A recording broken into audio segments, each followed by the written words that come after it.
diamond ring wearing, kiss stealing, willing dealing, limo jet flying. We Rick flaring on her, flaring on her.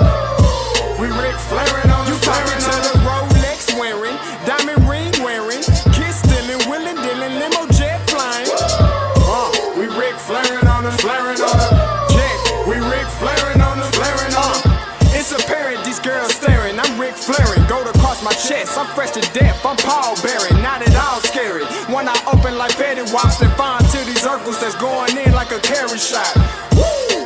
I'm going in like a Mary Pop off that Mary Crop at the top flow at the Marriott. So questioning me is like questioning you. See, we the best dressed, so come and get blessed with the crew. Not one but two, different ways to slaughter your crew. Committed tat across the chest, I guess she blessed with the truth. People want to see them checks, representation of proof. Living through my elders trying to resonate to the youth. But ain't nothing to get my flash on. Longevity is heavily embedded in my melanin. Layman terms, I last long. My grind repetitive, I'm smoother than real silk. Lyrical cash cow who can't cry over spilled milk. We in here. You're talking to the Rolex wearing, diamond ring wearing, kiss stealing, willing dealing, limo jet flying. We Rick flaring on her, flaring on her. We Rick flaring on her, flaring on her. To the Rolex wearing, diamond ring wearing, kiss stealing, willing dealing, limo jet flying.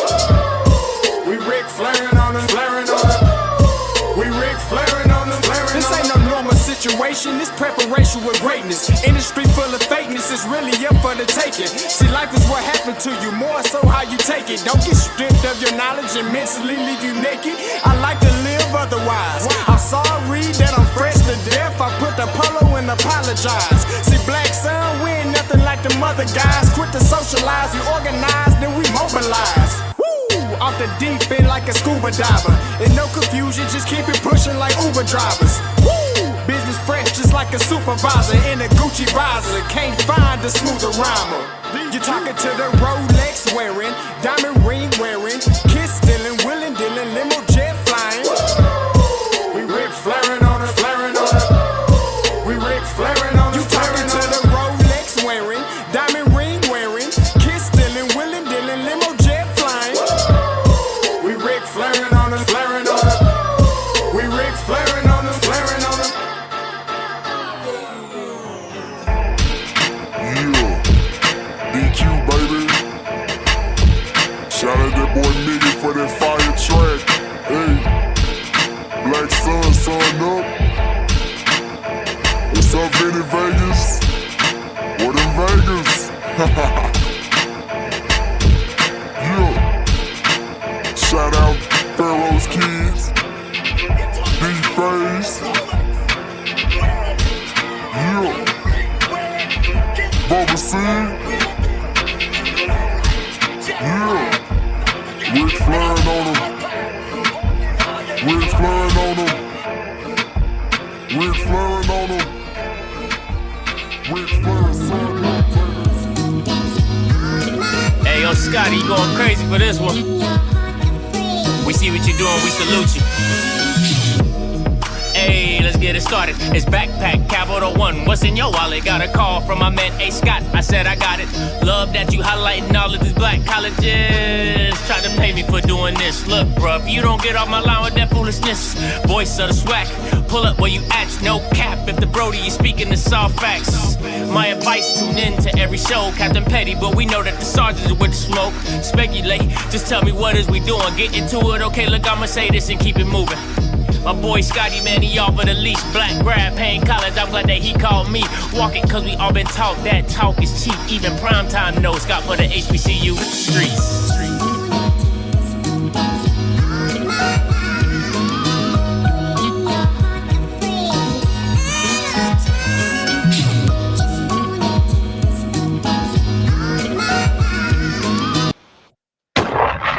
What is going on, everybody? You already know what it is. It's your boy back with another one. Happy Tuesday!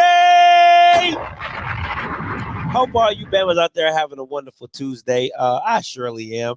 You know, I'm blessed and highly favored in the house of the Lord. Hey, listen, I appreciate y'all for tuning in as always, man. Listen, I'm not going to lie to y'all, okay? I haven't really been feeling it. I'm going to just keep it a buck with y'all. I haven't really been feeling it. I've been like kind of in and out, you know what I'm saying? Just kind of like, no real, you know what I'm saying? Just been one of those kind of things. But I have been playing a lot more golf though. I've been getting my Tiger Hoods on, y'all. I've been out there, you know, not my handicap pretty high, but I still been doing. I got a couple pars. Haven't gotten the birdie streak going yet. You know what I'm saying? But got a couple bogeys, a little doubles. I mean, you know, my putting game is a little off right now, but you know, I've been playing a lot of golf, and I'm probably gonna play some golf tomorrow. You know what I'm saying? So Scotty Woods, I like that. Scotty Woods, that's what's up.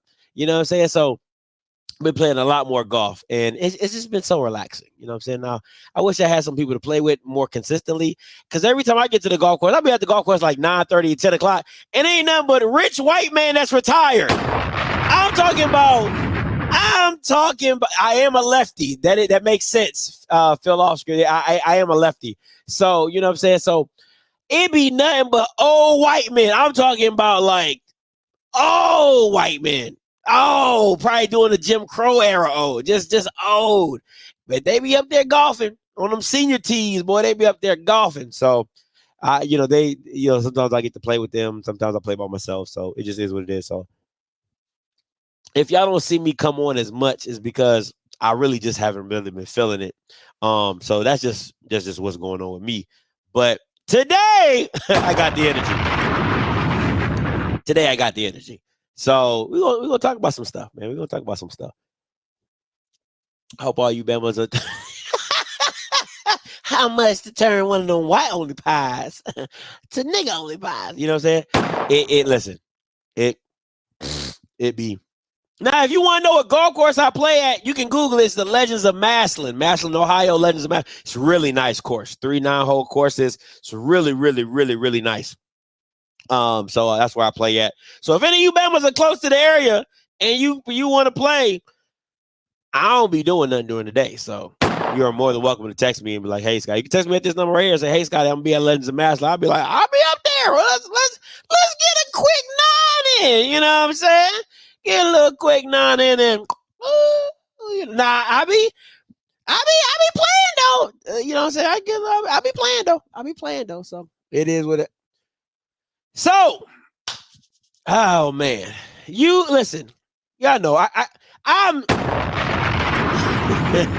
I call me the king of thumbnails. Okay, I be thinking my mom be so to move or not to move. That is the question. Now, if you don't know, this comes from Hamlet, the Hamlet by William Shakespeare. He quotes it, and it says, "To be or not to be. That is the question." Well, then me, in my mentality, I say, you know what? To move or not to move. That is the question. And before I go any further, I want to give a shout out to my guy, Zaquan. You know what I'm saying? Shout out to his merch. He is not an HBCU guy. He is a 4-star recruit. We have his cousin's a mutual friend of mine. Shout out to my boy Kenny. So I bought some of his merch or whatever. So he plays at Minnesota. Dog, absolute dog, man. Shout out to him out of the Savannah, Georgia area. So shout out to him and his merch, man. He was like, "Man, Scotty, you know, I ain't never seen you wear my shirt." You know what I'm saying? I got you, Zaquan. I got you, my boy. I got you. I found it. I was looking for it and I found it. So I had stumbled upon it. I've been living out of boxes still, so I'm lazy. Don't judge me. All right. So here we go. Now, to move something, you got to do it in an elite way. Elite 15 Coffee, make sure you get your day started with Elite 15 Coffee, Black-owned, veteran-owned business, one of a kind. The link is in the description below. Don't slow your day. Start your day in an elite way. Oh! I literally just came up with the top of my dome. You know what I'm saying? So, listen, call me Jamie Foxx Jingle 2000, okay? Like...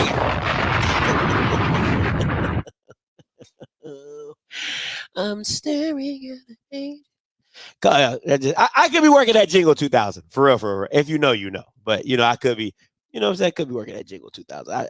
I do got the skills to pay the bills. So that's all I'm saying. So also, listen, don't hesitate. congratulate. Okay, it's about to be a bar city. I'm just dropping bars all day. I'm just dropping bars. Young DeMarco. I'm just dropping bars all day. Don't wait. Pay and congratulate your way to become an off-script member. Pay your tithes and offerings. Okay, can you listen? You're in the congregation. You're watching me watch you. Come on, man. What we doing? What we doing? All right. Support the channel. Become a member. You already know what it is. Road to 300 is in full effect. And listen, I'm gonna tell y'all right now. When July hit, I'm still saving up for my PS5. I keep telling y'all that.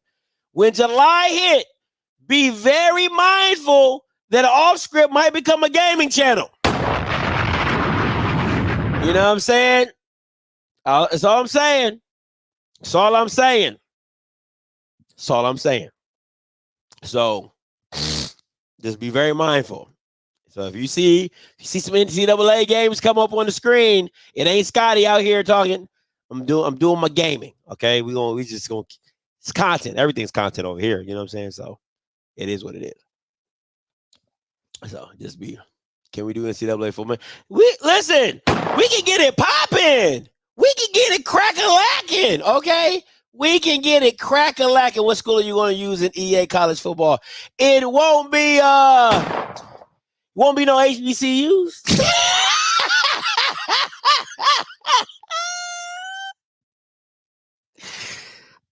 It'll probably be Texas. As of right now, it'll probably be Texas. I'm not. Listen, I'm not touching Colorado, so don't ask me. It'll probably be Texas, Michigan.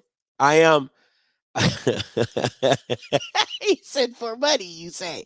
Shout out to you, KJ. It will probably be Michigan because if people don't know, I am a Michigan fan. This is a house divided, right? My wife is Ohio State. Like, she bleeds it, okay?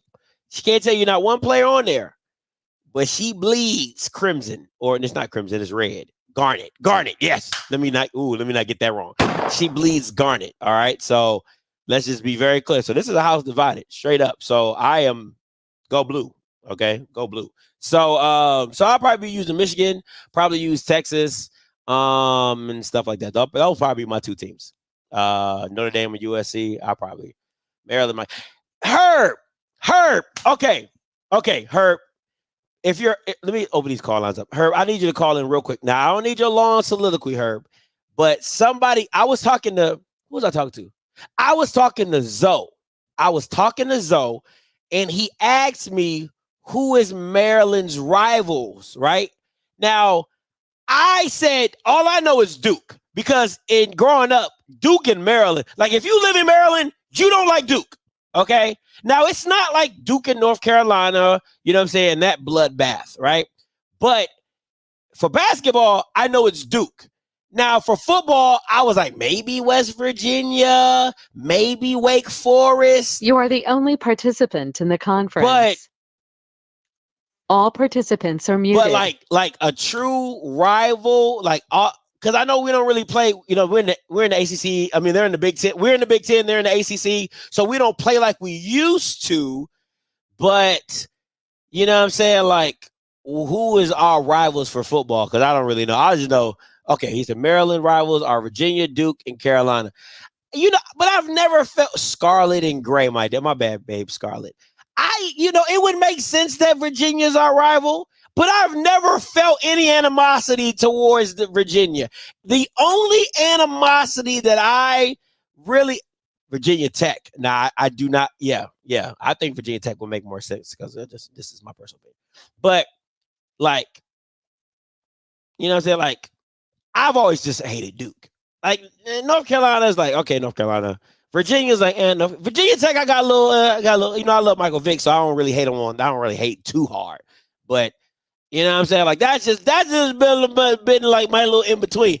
But because it's Duke. For me, it's Duke 1, Duke 2, and Duke 3, and then everybody else gets in where they fit in. I hate Duke.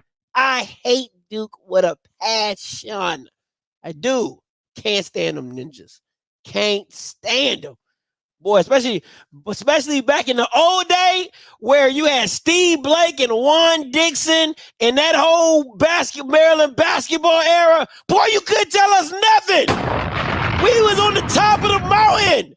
You know what I'm saying? We was there. what was that, 2002, 2004?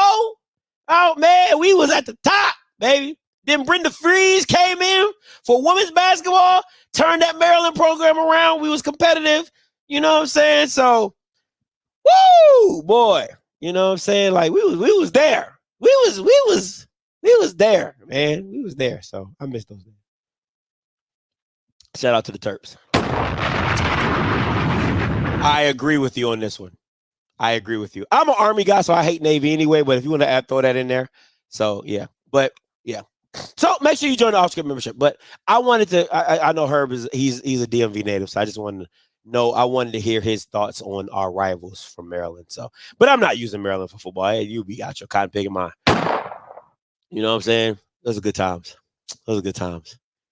Man, that was some good times, boy. Good times. I stopped caring for Duke once we left. Listen. I know. I get it. I get it, man. I get it. It ain't been the same, man. It ain't been the same since I don't even watch basketball in Maryland like I used to when we was in the ACC. When we went to the Big Ten, I was like, yeah, whatever. You know what I'm saying? So it is what it is. But I feel you though. I feel it don't hit the same. I still don't like Duke though. I still can't stand Duke, but you're right. It don't hit the same. Ever since we left, it just don't hit the same. All right, listen. I know I've been dragging my feet. I'm still doing evaluations. I got grades right here in front of me. I was looking at tape all last night, okay? So I got some guys. A lot of guys do not have film, okay? So a lot of let me just be very clear. A lot of FAMU guys do not have film. So I know a lot of you guys are like, Scotty, FAMU. A lot of the FAMU guys don't have film, and I got to use their practice highlight film. And you know how I feel about that. So it's gonna be a lot of hit or miss stuff with the FAMU guys. But you know, some other guys that I got, a lot of Bethune-Cookman's guys I'm gonna go over because they got a lot of film on them. Who else? Some Alcorn guys as well. So just want to give y'all some preferences on that. But I am still doing evaluations. So, but what I'm gonna do is this: certain times I will go live, and certain times I'm just gonna drop videos. Okay, because you know. My wife is pregnant. We be moving, we be ripping and running throughout the day and stuff like so. I can't be going live like I usually do. So a lot of it is I'm probably just going to do a lot of videos. I'm gonna just drop the video, and then y'all just gotta be on the lookout for the video of whomever I might be breaking down. Okay, so it is what it is. Just want to give you that. Do a grade on Big Boy Sun Cross. I got his grade right here, Mr. Campbell. I got it right here. He'll be the first one I do. He will be the first one I do. I literally have his grade. Look, I want to show you. But yeah, I got it right here in my notebook. I watched them last night. So I'll say very interesting. You know, Bethune-Cookman fans, they'll let you know, Bethune-Cookman, they'll be like, oh yeah, okay. Anyway. So wifey is due July 23rd. July 23rd is when wifey will be due. My son Deuce will be here. He is named after me. That's why we call him Deuce. He's not a junior. He's the second. I think he said Abrion Micah Scott. So that's why he's the second. So yeah. So July 23rd, that's when he's due. So yeah, it is what it is. All right. So listen, also, listen, guys, we are still taking baby shower gifts. We appreciate all the support. So if you want to send us anything, once again, shout out to everybody who sent us something, man. We appreciate y'all. We love y'all. Shout out to my guy Odell. Shout out to my guy Merch Pack, my guy David Hughes. Shout out to you already know I love Miss Tara Lynn, so ain't no Tara Lynn slander on this channel, never. All right. Shout out to that. Shout out to Mama Body. Shout out to Fly Registry. All you guys, man. We really, really, really appreciate y'all. Appreciate you guys and love you guys. So if you guys would like to donate anything off the baby registry or anything like that, or you feel like the Cash App, my Cash App is in the should be in the description below. You know what I'm saying? So so if you would like to Cash App anything, shout out to Vaughn. He sent us something, man. So we just appreciate y'all, man. We love and support y'all as well. Anything we can do, we appreciate y'all, and we appreciate y'all giving back to us. So, but yeah, baby registry stuff is in the link description below. You already know what it is. We appreciate y'all if you do. If we appreciate you if you don't. All right, just your support of the channel, man. We love. Will you be in Florida for any football games? Yes, I'm going to the Orange Blossom Classic. You know, I gotta see the debut.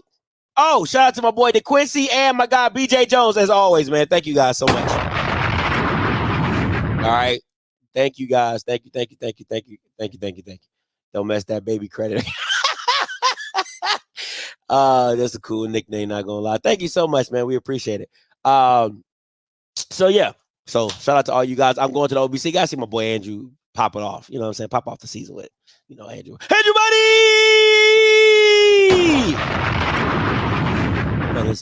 Gotta save it for the season. Gotta save it for the season. So, yeah, we'll get it going. Now,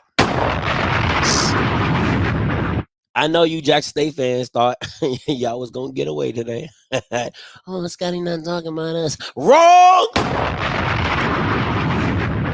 Wrong. Absolutely wrong. We gotta talk about this mass crack meeting once again. We gotta talk about the mass crack meeting, and what's even worse is y'all getting national platforms smoking the same stuff y'all smoking. Listen. How, Sway? The Clarion Ledger. Listen. Now, the funny thing, I want to be very clear. This is why you can't trust Jackson State people, right? This is why you can't trust them as far as you can throw them. This is what they say. Oh, Scotty, we don't read the Clarion Ledger. They just want to bring Jackson State down. They don't say nothing good about Jackson State. Oh, all they want to do is prop up. They just trying to bring the block down. They trying to bring the J down. Now, all of a sudden, they write one good article, and now everybody on the bandwagon. Everybody on the bandwagon. Let me read you this. It says 3 bold predictions for Jackson State football ahead of 2024. Now, I think they might be. I think they pranked them. That's just me personally. But if somebody really wrote this, that's them. It says Jackson State running back Irv Mulligan is invited to the Heisman Trophy show.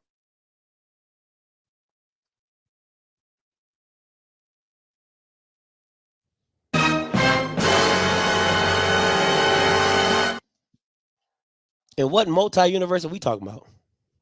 What multi-universe are we talking about? This got to be Planet 10,019. It got to be on Planet 10,019 because you can't be talking about this universe. You cannot be talking about this multi-universe. Okay, here we go. If running back Irv Mulligan, who led the SWAC in rushing in 2023 before injuring an ankle midseason, is healthy, and the massive offensive line comes off the ball and plays nasty, big things are in store for JSU.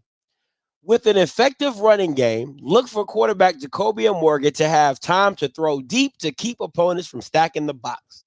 This season, Mulligan will be fed the ball to protect Jackson State's leads and take time off the clock. Mulligan, if healthy, will have a chance at 2,000 yards rushing, and Jackson State Sports Information Department will be touting Mulligan for Heisman.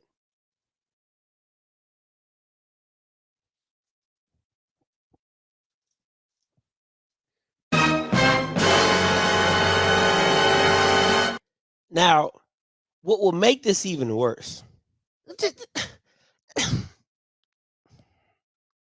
What makes this even worse to me, right, is I didn't get this from the Clarion Legend because I don't watch Ledger. I don't read them, right? I don't read them. Jackson State told me Jackson State people say, Scotty, we don't read the Clarion Legend. You know what I'm saying? Like Perry said, we don't F them folks. Right? Now that's what Paris said. She JSU through and through. No. Guess who retweeted this?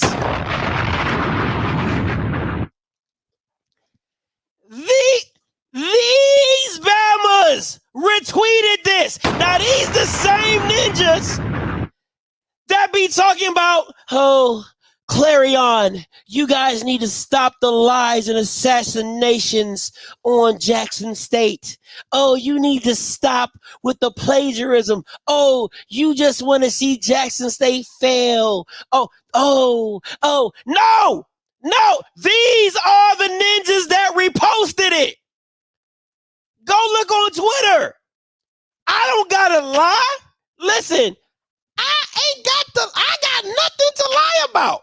If you go on Twitter right now and type in Tiger Talk, you will see, if you scroll just a little ways, you will see that them Bamas, they retweeted it.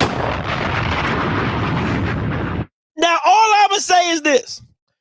I don't want to see no foolishness if the Clarion Ledger for the next 2 months says something bad about Jackson State.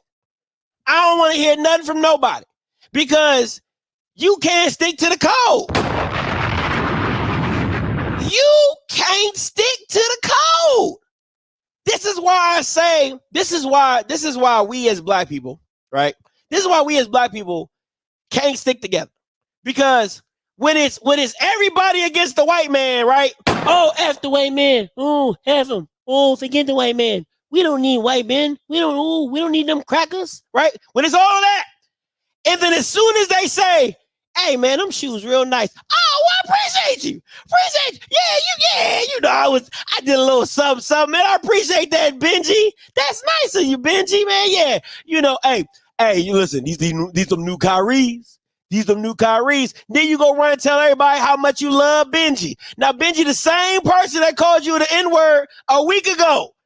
Benji, the same ninja that called you a ninja a week ago. But now Benji cool because Benji done congratulated you on your shoes.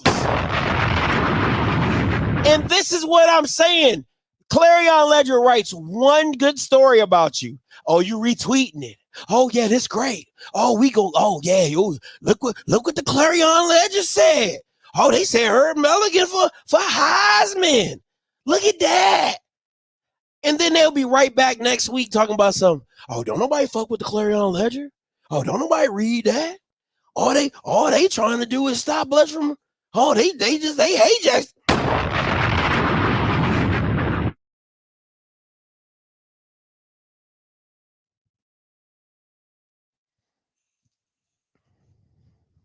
See what I'm saying?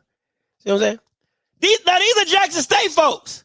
Now, last time I checked, this is a Jackson State podcast. There's a disconnect here. Somebody ain't talking to somebody. Now, how do Jackson State people feel this way? But then this is the person retweeting the Clarion Ledger. As we would say, the math ain't mathing. That math ain't mathing, and hence why we are here at another mass crack meeting. Hence why we are here at another crack meeting. It's foolishness. Pure, unadulterated fool. Matter of fact, let me go bring up Twitter and see how many retweets. How you got to check this stuff. I'm telling you, you can't make this stuff up. You can't make this stuff up.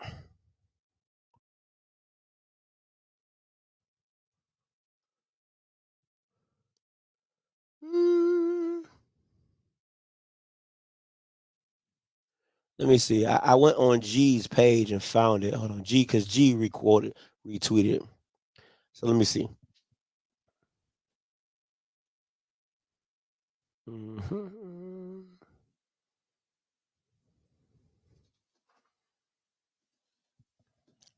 So let me share my screen.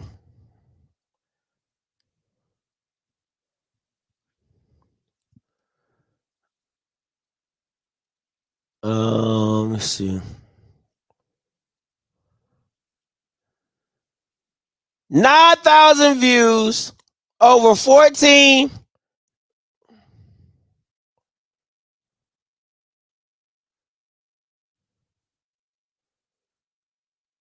Of course, G. Drug test everybody. This is insane. What? Fire emojis. Let me see. Repost. Let me see the likes.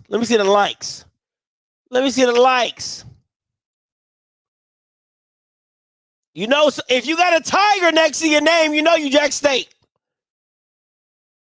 All the usuals, all the cronies, all the usual cronies are in full effect. So what we talking about, man? You already know what it is.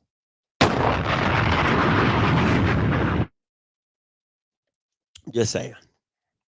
That's why we are here at the mass crack meeting, looking at this foolishness. Looking at this foolishness. Now, I have a question. I have a question. And I think my question is very reasonable. I feel like people aren't loyal anymore, right? Like, there's a thing, like, Key always tells me about myself. She's like, babe, you're really loyal. Like, when I rock with you, I rock with you. You know what I'm saying? Like, that's just how I get down. If I don't rock with you, I don't rock with you. It's just, and I'll tell you I don't rock with you, right? So my question is I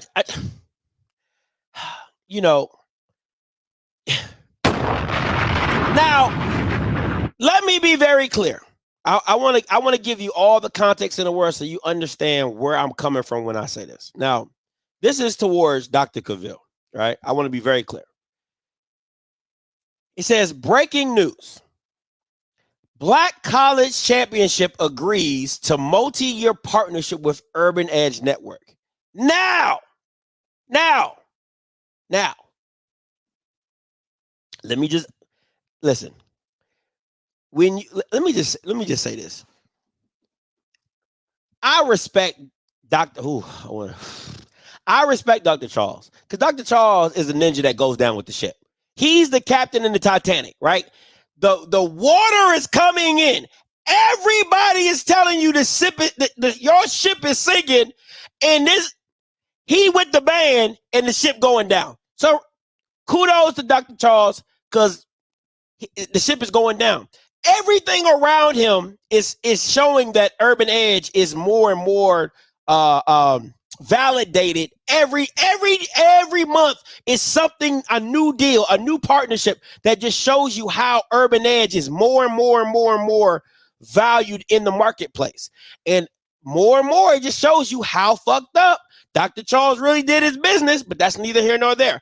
My problem is this, and it's going directly to Dr. Cavill. This your man's.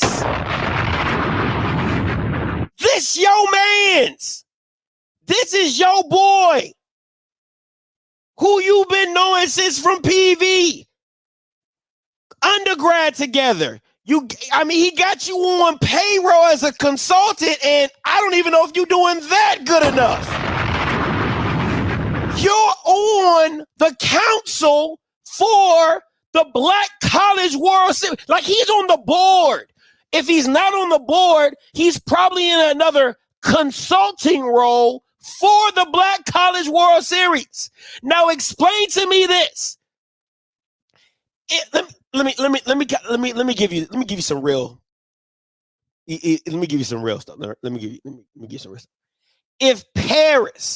If me and Paris, like we friends, right? Like, we both, I ain't go to Jack State, but let's say I went to Valley. We know each other from high school. We cool, we kicking it, whatever.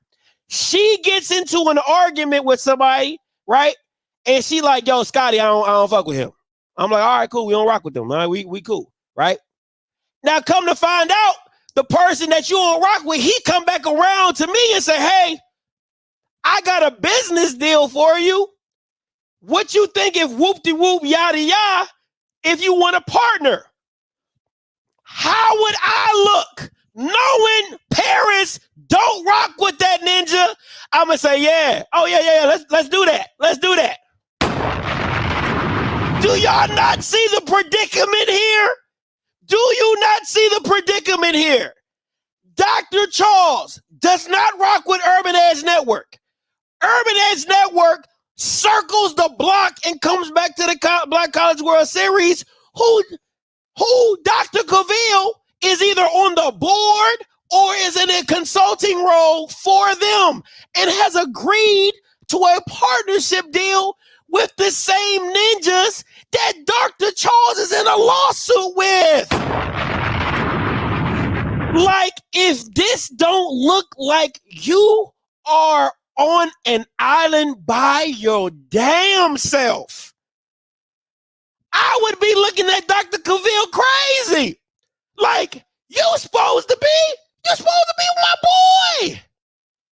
We supposed to bad boys for life. We ride together, we die together. Right? I got fake people showing fake love to me straight up to my face. He hit him with the this ain't personal, it's business. That's the only thing that makes sense. It's the only thing that makes sense, because if you I really listen, let me just be very clear. Dr. Cavill is a real dude, right? Like he's a solid cat, right? So I'm not saying anything personally. All I'm saying is Dr. Cavill and his sports lab and his class and his sessions have been completely wrong about this whole transgression. He's been absolutely wrong. Like, bro, that's like me teaching you math and I'm teaching you the wrong. If I'm a professor for math and I'm teaching you the math problem absolutely wrong, maybe I shouldn't be teaching math. Because if you're a professor of sports media and you don't understand how the bylaws work, you're not understanding the actual agreement that you have within the SWAC that you're a consultant over, I don't know if you should still be a consultant. Is that just me? Maybe. I'm just saying, it just doesn't make any sense. Like, once again, man, at the end of the day, hey, as long as people are winning, I'm happy. But all I'm going to say is this: it's just real funny to me how just 2 years ago, Urban Edge was a scam. And I told y'all a couple episodes ago, I said it's real funny how 2 years ago, everybody was calling Urban Edge Network a scam. And now everybody want to be on the Urban Edge bandwagon. That's just funny to me. That's just funny to me. You get what I'm saying?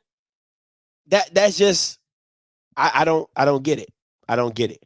And the funny thing to me is this: out of the whole circumstance, the person left holding the bag with egg on their face is Dr. Charles. Because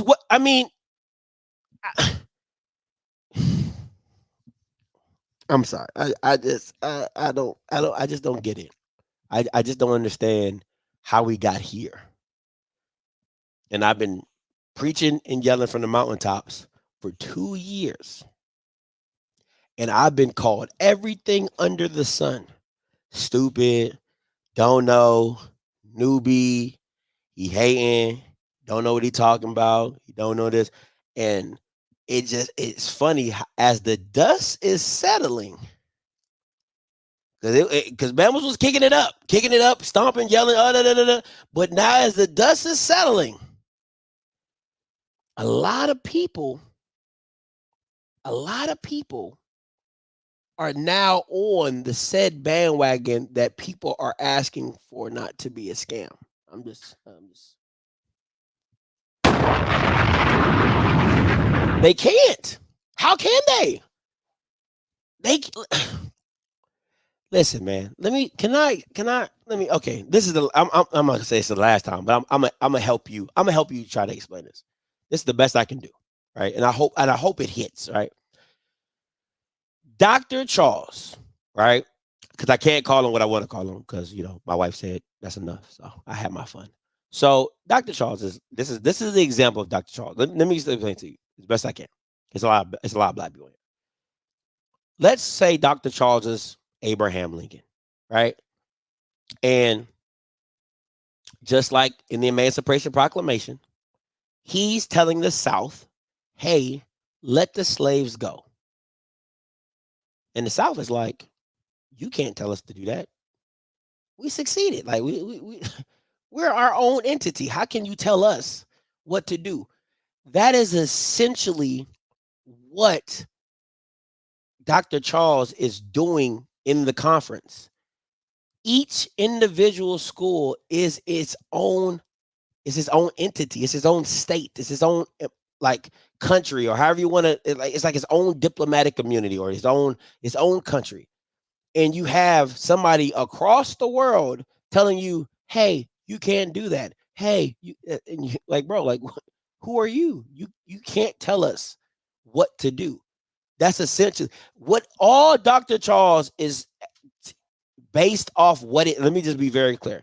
This isn't the lay of the land at every conference, right? Does every conference have the commissioner working for the schools? Yes. But there's more power with other conferences with commissioners based off the paperwork that is assigned, right?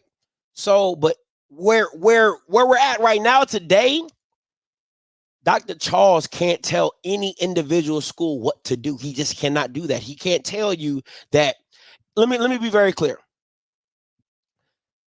If every school in the SWAC did not want to be a part of HBCU Go, they are able to do so.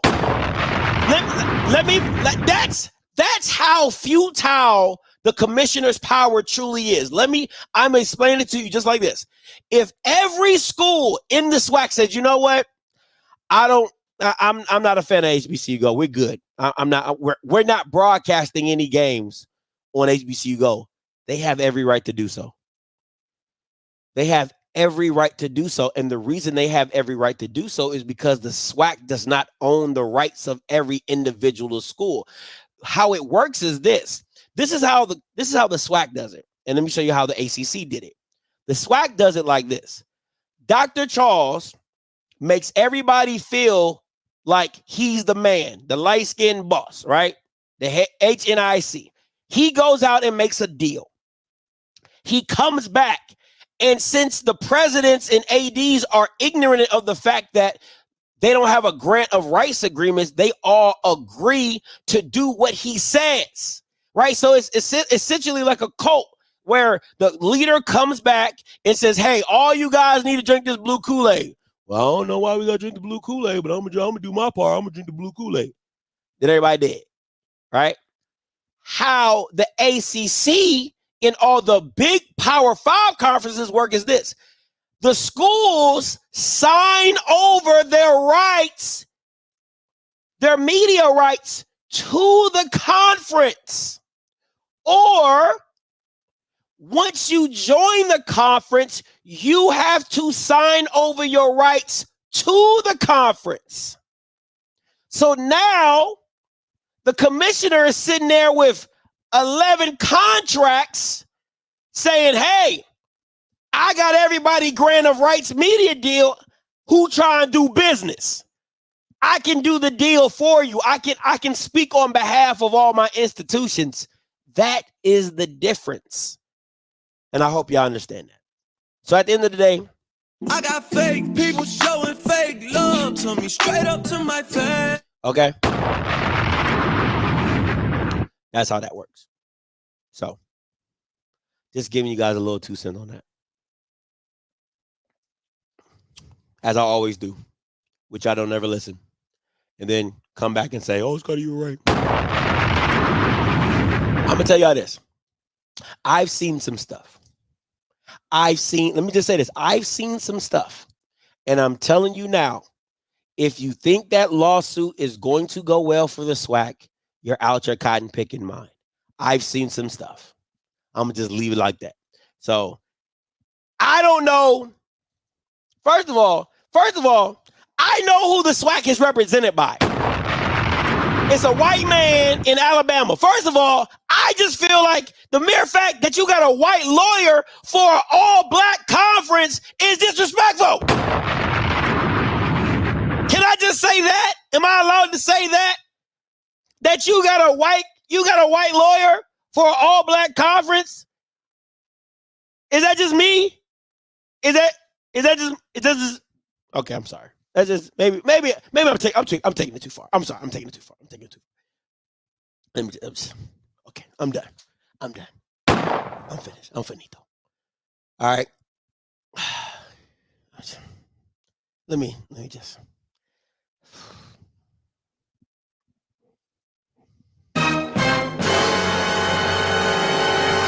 Nobody said nothing wrong with that? Nobody sees nothing wrong with that? Okay.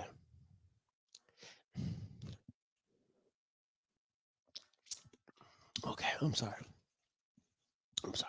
All right, let's talk about it. Because this has really been hitting the streets hard. All right. Call lines are open 518-263-8124, 518-263-8124. And let me just say this. You're probably not going to like what I got to say, which I never really do anyway. So I don't know what's any different. Let me say this. Let me play a video first, right? Of Baldhead Red Fox. And he makes a statement in regards to the moving of the Celebration Bowl. But we aren't going to be able to say that about the SWAC representative playing in the Celebration Bowl after they've had to play in the SWAC championship game the week before. Again, no other bowl game or championship game will feature two teams who played the week before. I'm almost willing to guarantee that. When it's all said and done, that's what literally is going to happen here. ESPN dropped the ball. I'm going to play it again. Baldhead Red Fox. That about the SWAC representative playing in the Celebration Bowl after they've had to play in the SWAC championship game the week before. Again, no other bowl game or championship game will feature two teams who played the week before. I'm almost willing to guarantee that.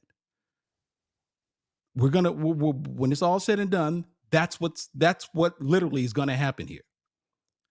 ESPN dropped the ball. Okay.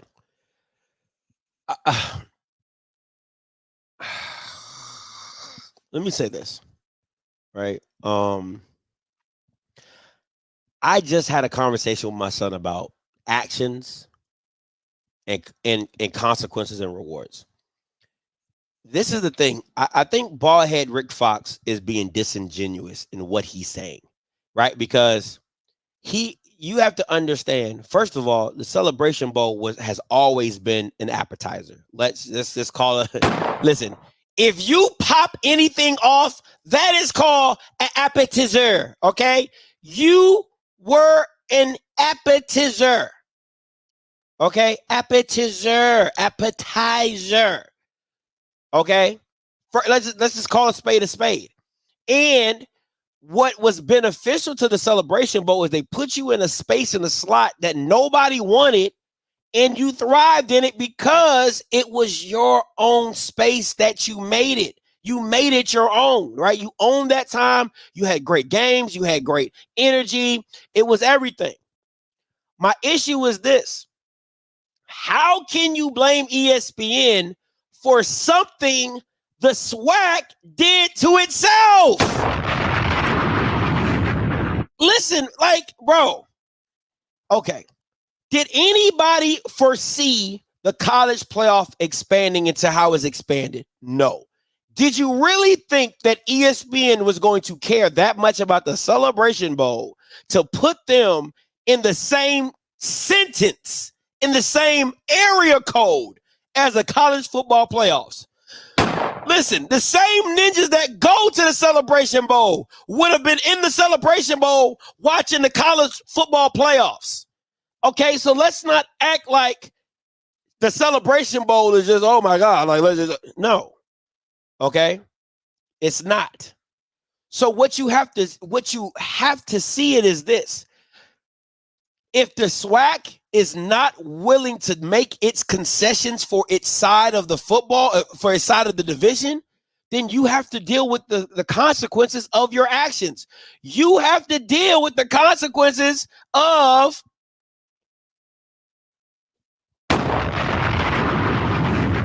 this is what you have to deal with. These are the consequences that you have to deal with. The last game in the MEAC is the week of November 23rd. You want to play the Bayou Classic November 30th. That is on you. And then all the Southern and Grambling people are going to tell you, Scotty, it's tradition. This is what we do. This is how we do it. Okay, that's fine. Then that's just on you. That is your choice, and this is your consequence. So don't get mad at ESPN for doing what's best for ESPN when the SWAC won't do what's best for the SWAC. Oh, I'm going to say that again for the people in the back. Don't get mad, ballhead Rick Fox, at ESPN when ESPN is doing what's best for ESPN. John Grant can, listen, I met John Grant. He's a good dude. He's cool, whatever. John Grant can get up and tell you all sweet nothings about the Celebration Bowl and what it is and, oh, my God, the black guy, blah, blah, blah, blah. It ain't the college football playoffs. It ain't. Listen, John Grant didn't do y'all no favors if it was on the weekday or if it was on the weekend. ESPN said, we moving that shit. Get it up out of here. I don't care where you put it. Just don't put it on the same side as us. Don't put it on the same side as college football. Don't put it in the same arena. I don't give a damn where you put it. You can put it on a Wednesday. Put it on a Thursday. Friday, I don't give a damn. Just get it away from the college football playoffs. That's what they said to you. So it doesn't matter what John Grant comes up here and says, and, oh, we're doing this to make it better. And da-da. Listen, the Army-Navy game is the Army-Navy game. I am Army, right? I watched the game.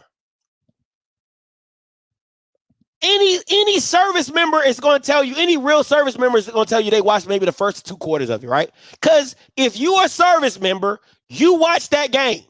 There's some people that don't care about the Army-Navy game that's going to watch the Celebration Bowl. It is what it is. I'm going to flip back and forth and between or whatever. However, it's not taking anything away. I want to be very clear. It's not taking anything away from the military because who is going to watch the game is going to watch the game, okay? It is what it is. It's tradition. I got Navy family members. I got Army family members. We gonna watch it. We gonna brag on who we win. But not too many service members. I'm gonna be very honest with you. Not too many service members watch the whole Army-Navy game. They either might watch the first half or they'll wait till the second half and then they'll watch the second half of the football game. Because you know the football ain't that good to watch the whole game. You either gonna catch the last half of it or you gonna catch the first half of it. Because the way it starts is just super energetic when there be people running out and flags and all that. It's crazy. The Navy men, airmen over there, the shipmen over there jumping, and the cadets over there. It's crazy. You know what I'm saying? It's pandemonium, right? But that's just facts. So my thing is this. You cannot get mad over ESPN doing what's best for ESPN. And I'm going to keep saying this to you. Listen to me.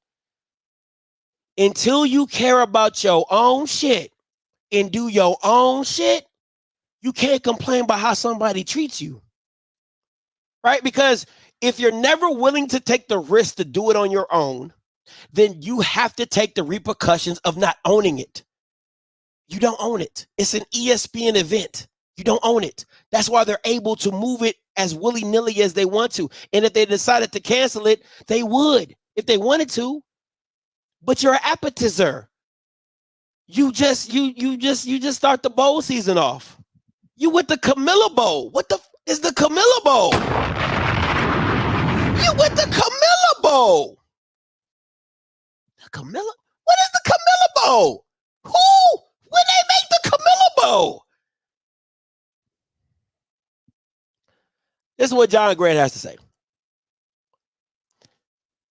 The expansion of the college football players has a ripple effect across the bowl ecosystem. Our goal was to simply position the Celebration Bowl in the best position for growth and success. It was important. Okay, let me be very clear. Listen, I won't say it's nothing. That's disingenuous. it's going to be hard for you to put the bowl game in a position for growth and success when you've surrounded the Celebration Bowl with games that are just they don't match, like they're so niche oriented. The Army and Navy game is a niche thing, right? The Camilla Bowl is the fucking Camilla Bowl. Like, what the fuck is a Camilla Bowl, right? So you surrounded it around niche football, so it's not going to be people who just love football, right? It's niche.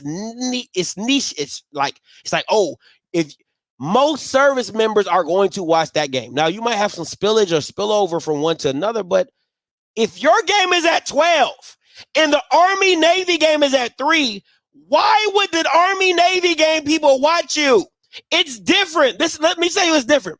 If the Army and Navy game was at noon and the Celebration Bowl was at 3, then you have the spillage that you're looking for, right? You got them white guys who still watching football. Oh, there's another game coming on.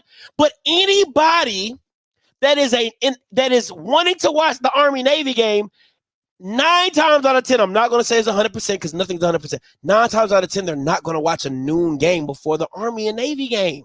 They're just not.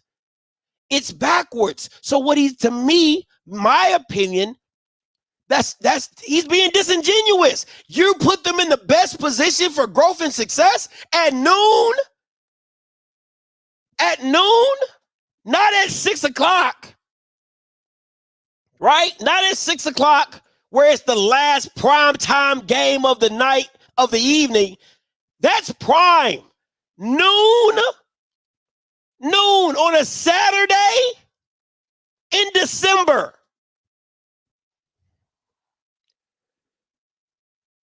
But my thing is this, though, JB. It works when you're the only game for the weekend. Listen to what I'm saying. I just want you to listen to what I'm saying. That works when you're the only game in town. That works. That works.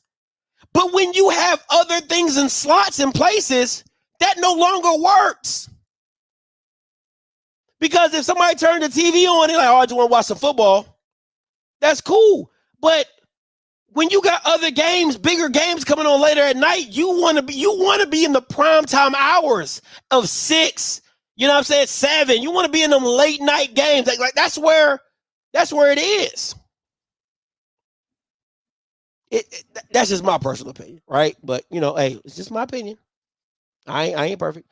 It was important to consider venue availability. That's one. Fan experience, and certainly student athlete, which is paramount. We talked to coaches for both conferences, particularly those who have been participants in the Celebration Bowl. Without question, on both sides, they indicated the second weekend would not be detrimental for them to compete, Grant said. And they also continue on, says Grant also explored other options and decided it was best to maintain the Saturday date as opposed to moving it to a weekday, which, yeah, that definitely makes sense. The other factor was important is to move us a little further from Christmas and ensure Saturday as opposed to a weekday. When it started, there were 3 bowl games which followed ours. Last season, there were 7 bowl games on the day of the Celebration Bowl, and we weren't the first game of the day. Right? So I misspoke. I apologize. I misspoke of you not being the only bowl game, but the competition, right? The competition.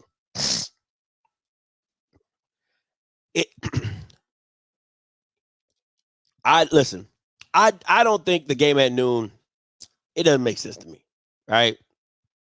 I just don't think it makes sense to me because you're in Atlanta, you've been partying. Let's just keep it a buck.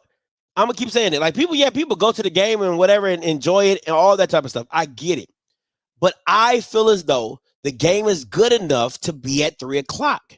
I really do feel that. I think if the game was able to be at 3 o'clock or 6 o'clock, would make the environment so much more better because you've been able to party, you've been able to sleep it off, wake your butt up, and walk to the game, right? That just is what it is. Because if you go to the Celebration Bowl, it's not crazy, but you got to get there about 10:30, 11. You know what I'm saying? Just to make it to the game at noon and everything pop off like that. That's just me personally, right? I've been to the Celebration Bowl. I ain't like waking up that early. That's just me. Now, back to the scheduling, right? And I want to pull up what Erica said. Shout out to Erica. She said, if the SWAC wants to keep their games scheduled as they have them now, that's fine. Please do so. But please don't complain on the back end about it being unfair. The decision is theirs. It has nothing to do with the MEAC, and she's absolutely right. It has everything to do with their own personal scheduling. Grambling and Southern are never going to move the game from November 30th, right? Then the next week is December 7th, which is the SWAC championship. And then the week after that is the Celebration Bowl. You did it to yourself. You're doing it to yourself. So it's either one or two things. You take away the SWAC championship game, which Dr. Charles is not going to do, and I have a video explaining to you why he's not going to do that.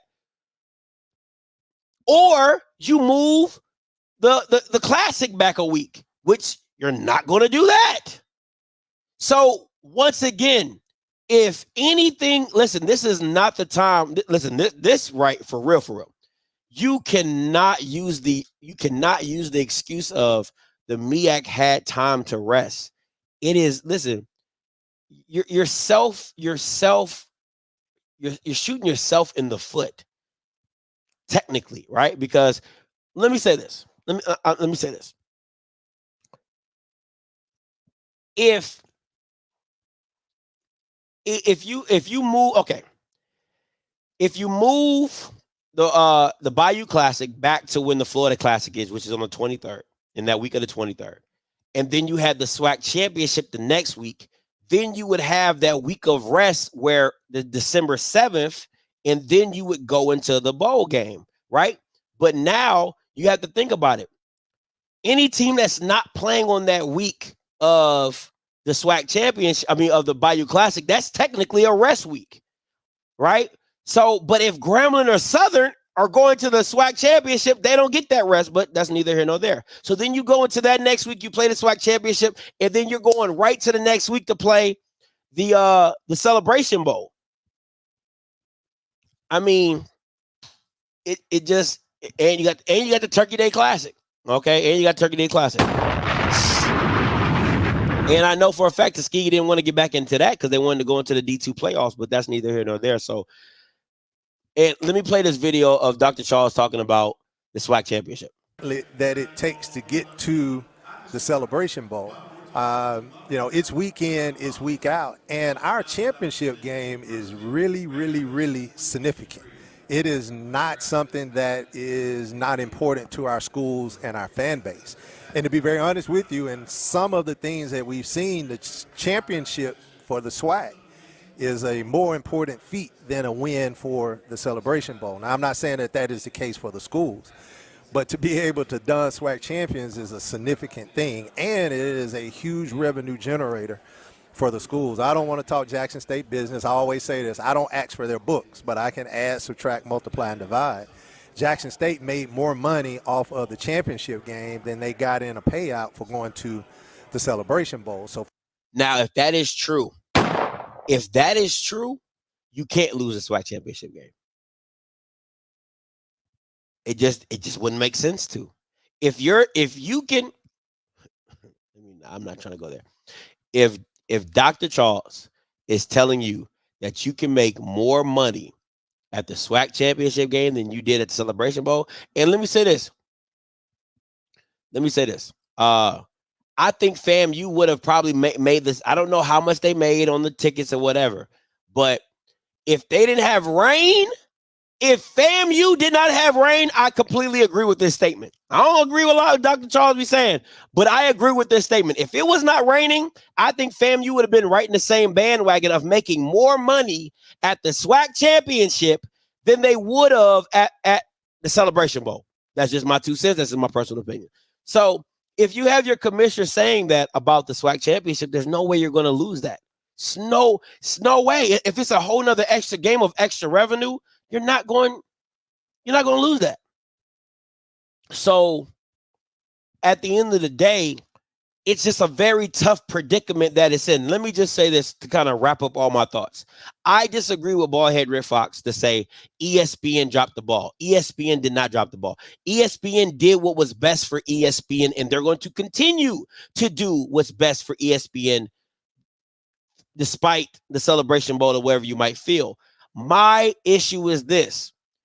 If you want it done your way and you want it done a certain way, why not rebrand it? Why not partner with a TNT, right, that just lost the NBA? Why not partner? Shout out to my boy Wake, who came up with this idea. So I'm not trying to act like I came up with this. Shout out to my boy Wake. Me and Wake was talking. He was like, Scotty, why not pull out of the ESPN deal, rebrand the game? It's already in Atlanta. Sell it, partner with TNT to do the game. And then you let them do it, right? And let them have some type of a partnership or whatever to put on the game, since they lost the NBA and they're looking for content as well, right? There's ways around it. Just because you want to be on ESPN does not make it beneficial for you. It should be about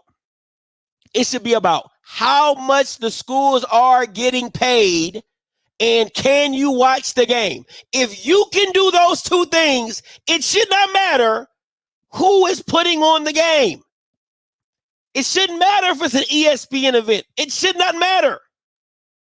And that's where people are stuck on, is that it's ESPN. If ESPN is treating you like an appetizer, which you are, go to somebody else. Rebrand the game. Call it something else. Call it the Black National Championship. Don't call it the Celebration Bowl. Just call it the Black National Championship, or call it the Heritage Bowl Championship. Whatever you want, the Legacy Bowl Championship, right? Whatever you want to call it, rebrand it, repackage it, and give it to another network. Because why? You're guaranteed eyes and viewership because of the branding of HBCUs.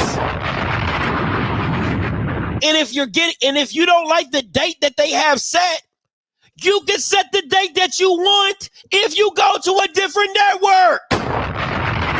Because Ballhead Rick Fox, just like ESPN did what's best for them, one day the two commissioners are going to wake up out of a coma and realize we have to do what's best for us. Instead of begging for crumbs and begging for the seat at the table and begging, and oh, can we get this? And oh, can we have that? And oh, I wish we didn't have to do this.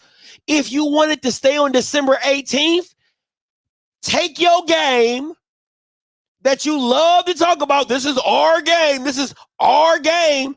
Take your game, pitch it to somebody else, and put it back on the second week, the third week of December, or wherever you want to put it at. Put it wherever you want to put it, at whatever time you want to put it.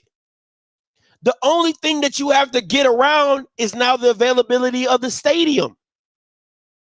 That's what you got to deal with now. Is the stadium available? Do we move it out of Atlanta? Does it go here? Does it go there? Right? But outside of that, you just do what you want. You do what you want. It just is what it is. So that's the thing for me, is like everybody is trying to stab ESPN for like, how can you treat us like this? Well, they can treat you like that when you're not a priority. They can treat you like that when you don't own the shit that you talking about. And they'll just put you wherever. You get what I'm saying? Like, they'll put you wherever. It is what it is. So if you don't treat your game like a high profile bowl, or like I've been saying for the last 3 years, make your own HBCU playoff game. Nobody want to listen to me though. Been saying it for the last 3 years. Make your own HBCU playoff game. SWAC championship. You go 1 verse 4, 2 verse 3. or 6 teams, right? The top 2 teams, they get a bye.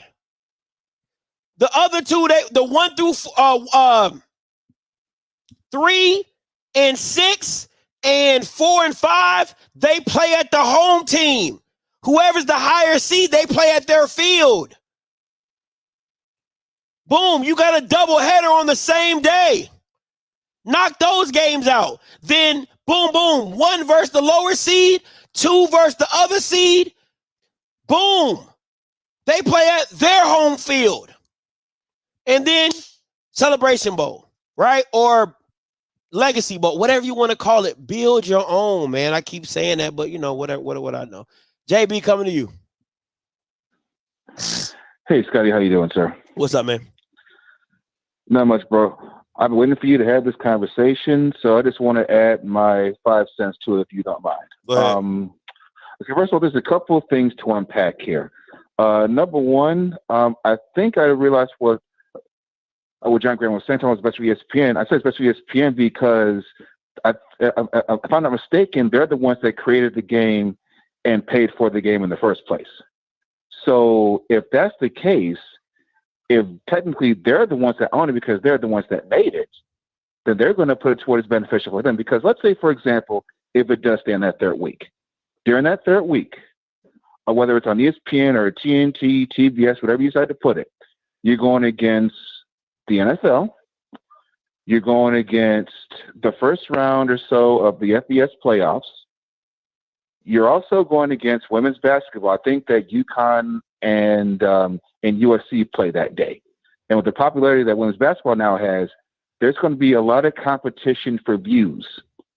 And one of the issues that we have now is the fact that our schools, MEAC and SWAC, don't really do a good job of advertising and pushing for the game in the first place. Now, I will say this, moving it back a week does put you at somewhat of an advantage because you only have one other game on. Now, of course, going against Army, Navy, I'm not sure the PR hit's going to be for that, if there is one, that I'm not sure about. But I think the thing is, I think it comes down to one very simple thing, too.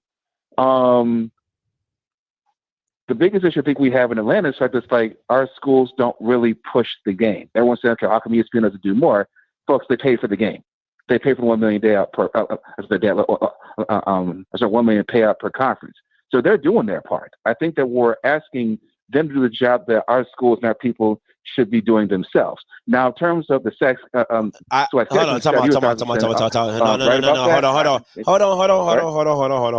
Sure. But that's not how bowl games work. Like okay. When you go to a Cheez-It Bowl, the schools that go to the Cheez-It Bowl don't promote the bowl. Like the Cheez-It Bowl promotes the bowl. When you go to the Guacamole Bowl, if you go to the Texamo Bowl, like none of the bowl games worry on the school.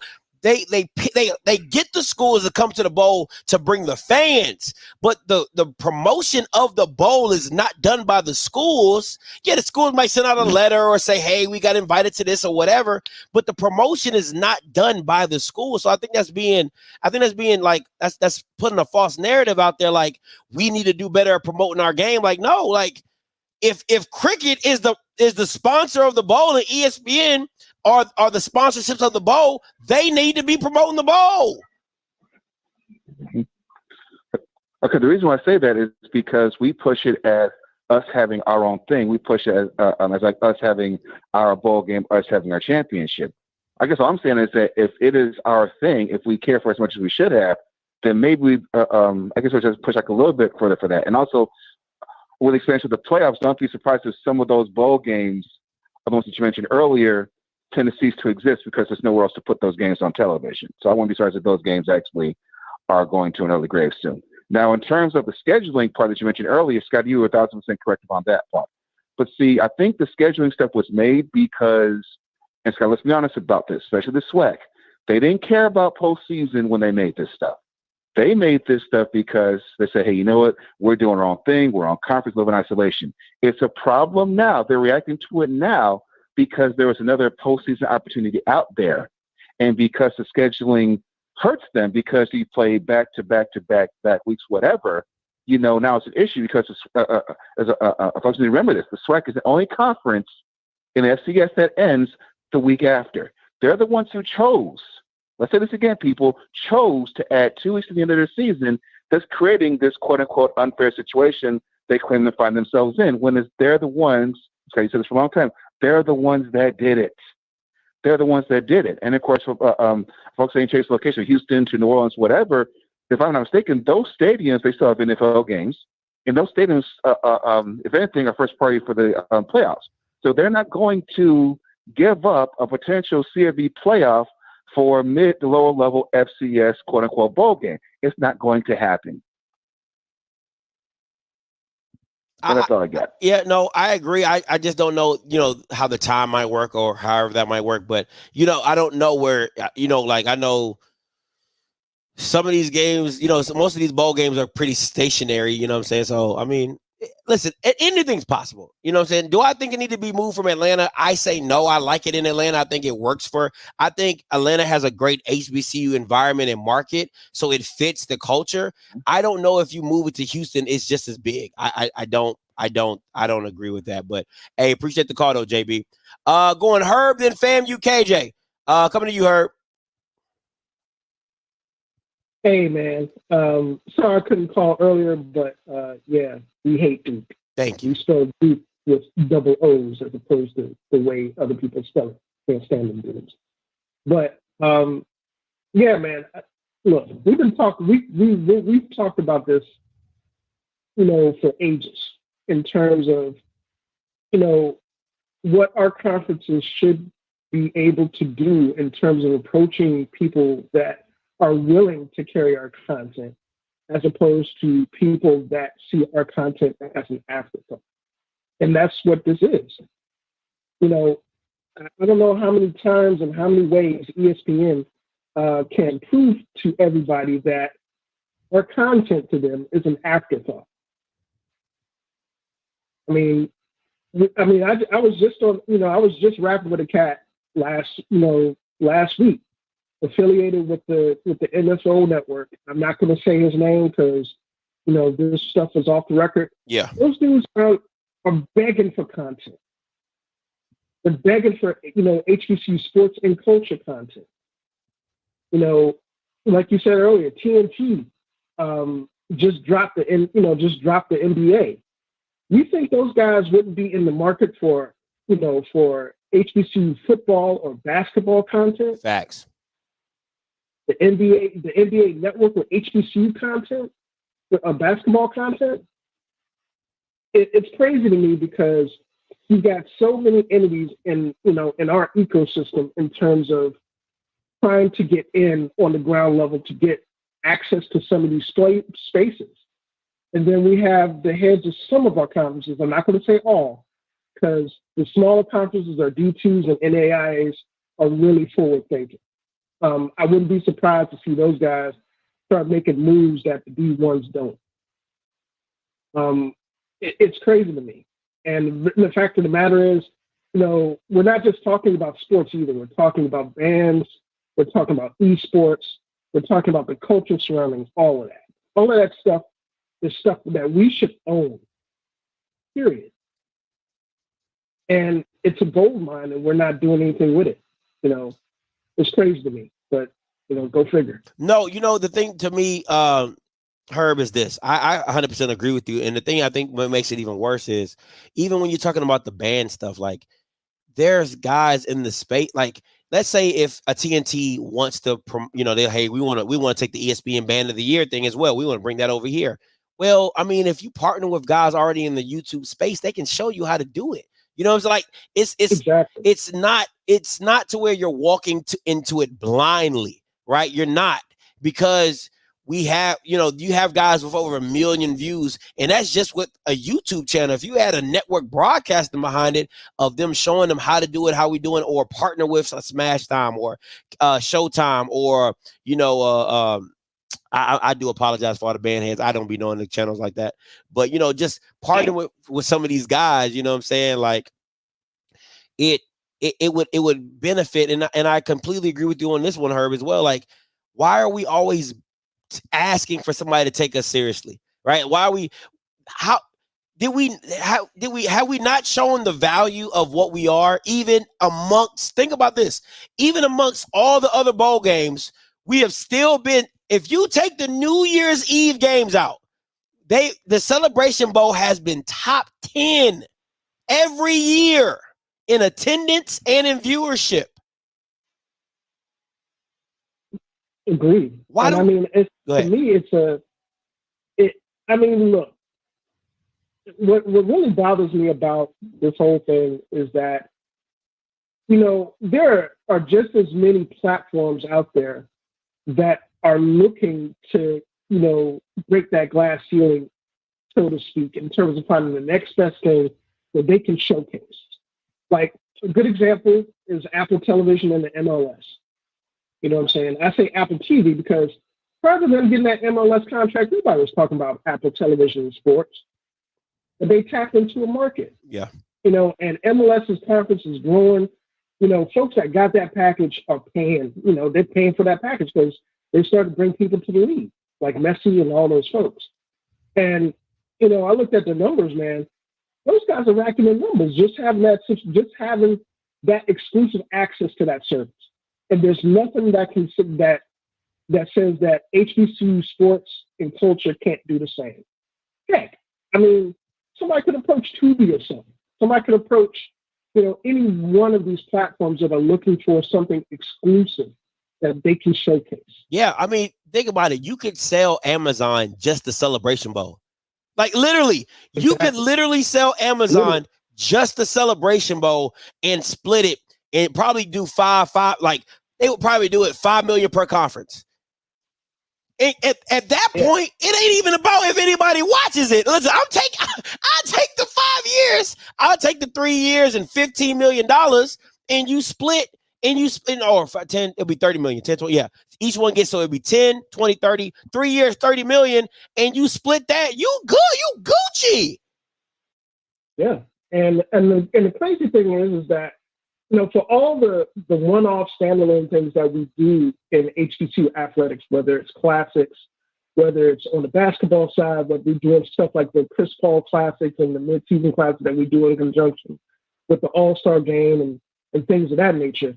Anytime we have those partnerships, there should be no reason that our conference leadership should be Johnny on the spot saying, hey, look, this is coming up. We need to showcase that. Yeah. Good example, you know, the SWAC and the Pac-12, when, you know, before they went the way of the dodo, you know, the SWAC and the Pac-12 had a challenge.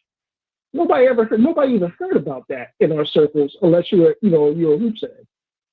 And the crazy thing about it, the SWAC arguably had the best, you know, performance in recent memory that they've had against Power One competition in that challenge. You know what I'm saying? You know, Grambling got an upset on the road. You know, they beat the brakes off of a Pac-12 team. Perville beat the brakes off of Washington State. You know, there's just so many things that happened during that particular that particular span of time where this event was going on, but we never heard anything about it from the conference, no sort of marketing, anything. And that to me is infuriating because if you really want, I mean, the trickle-down effect of that is that affects recruiting, that affects how kids view the conferences and the conference stability, the conference profile, and, you know, how they view conferences, you know, matched up against each other. Kids look at programs like Grambling, like Alabama State, like Southern, and be like, well, I can't be seen there. Yeah. Which ain't necessarily the case because, you know, anybody that watches the game, you know, last year, you know, folks would have said anything about Southern going on the road and beating the brakes off UNLV by 20. They wouldn't have said anything. But they did. You know what I'm saying? There are all sorts of things like that, but kids don't get the chance to see that. And part of that is how we market those, you know, our revenue sports and who we market them to. And the partnerships that we create, particularly the platforms that we decide to stick with and show loyalty to that we shouldn't, that makes all the difference in the world. Absolutely, man. Herb, as always, bro, I appreciate you for the call. Hey, man, no worries. Appreciate you. We hate FAMU KJ, then Coach Green. Hey, what's up, Scotty? How you doing, bro? What's up, man? Talk to me. All right, check this out, man. I want to just give about 3 or 4 things. I think it's a travesty. I heard the guy say that they spoke with some of the SWAC coaches, and all of them agreed in unison that that was the best move. I disagree with that, man. Let me give you the reason. For one, the team disadvantages, man. If you're telling me that if we play a SWAC championship game, say that previous Saturday, and we have a turnaround, you're talking about, let's say, for example, you play that Saturday, Sunday you practice, Monday you have to take off by NCAA rule, Tuesday you practice, Wednesday you may practice, then you got to maybe fly out to get to Atlanta. Now, if you're going to also tell me that you're going to have certain activities for the students, athletes to be participating in, all those things, then you play at 12 noon, and there's no way you're going to people talking about trying to get the scouting and those kind of different things. I disagree with that big time, man. Another thing, you're talking about a 12-game slate next season, right? Now it's the possibility of 14 games for whoever gets on to the championship bowl. We're talking about low-resource institutions, right? Mm-hmm. So that means we don't have nutrition. We don't have sports recovery. We don't have the type of rehab that most Power 5 schools have. So let's say, for example, soft tissue issues, soft tissue injuries.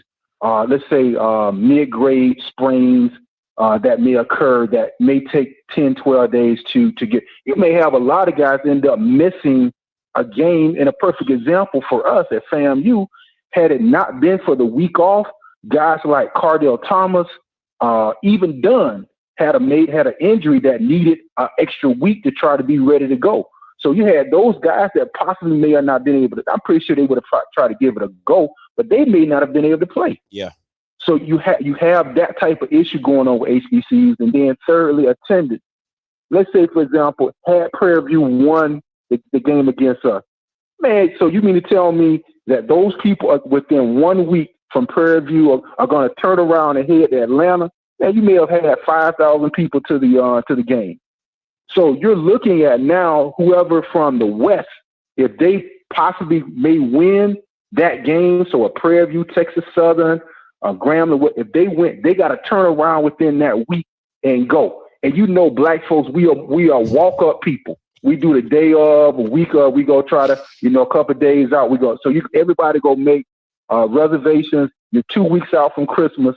I don't think that's going to take place. And then finally, the student athlete, that's the same week of finals. So that was one of the good things about planning on the 19th. You had kids still being able to go and take the finals. So now we're talking about a 12-game slate that may be 14 games. You're talking about every week this kid is either out of class, practicing or whatever. So I wouldn't be surprised again if some of those schools again take an APR. I don't know if APR is going to be around, but you're talking about those kind of issues. So that's the student athlete part about the issue, man. So that's my input on it.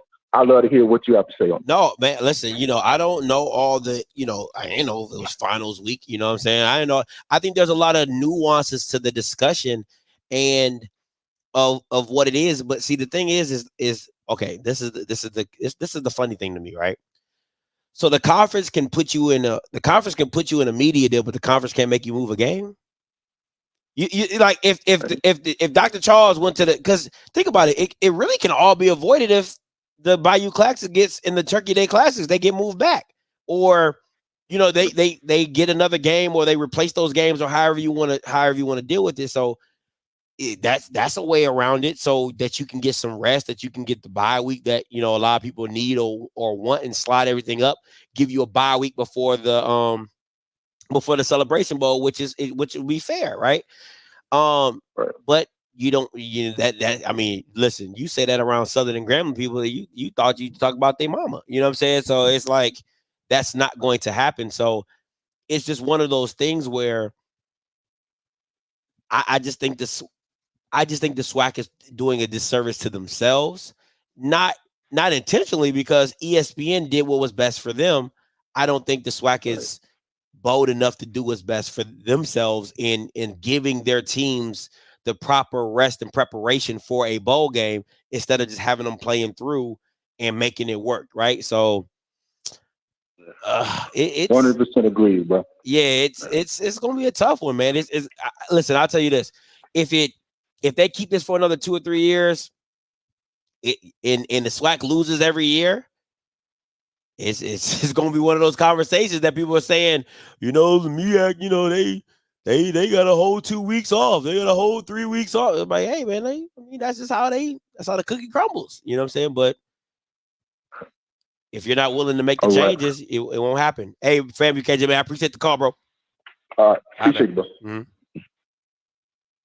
Listen, I mean, a lot of what FAMU KJ, and Coach Graham will come to you, give me like 2 minutes.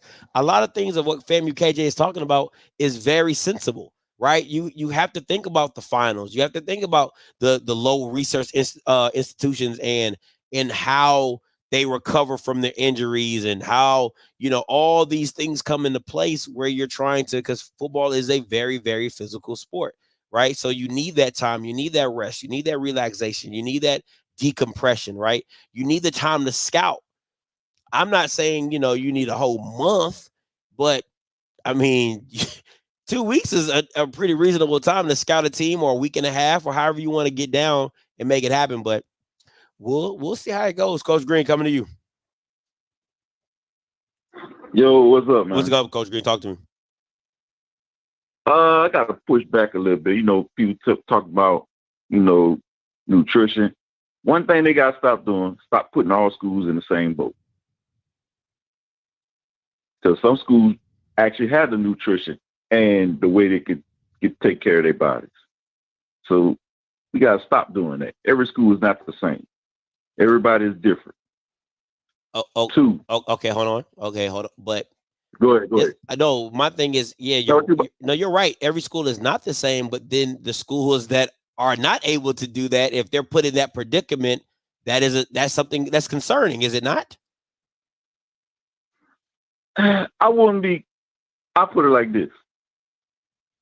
This is the only reason I push back on, because throughout the season, you only got a couple of days to prepare for the next team when you're playing before you actually get to a bye week.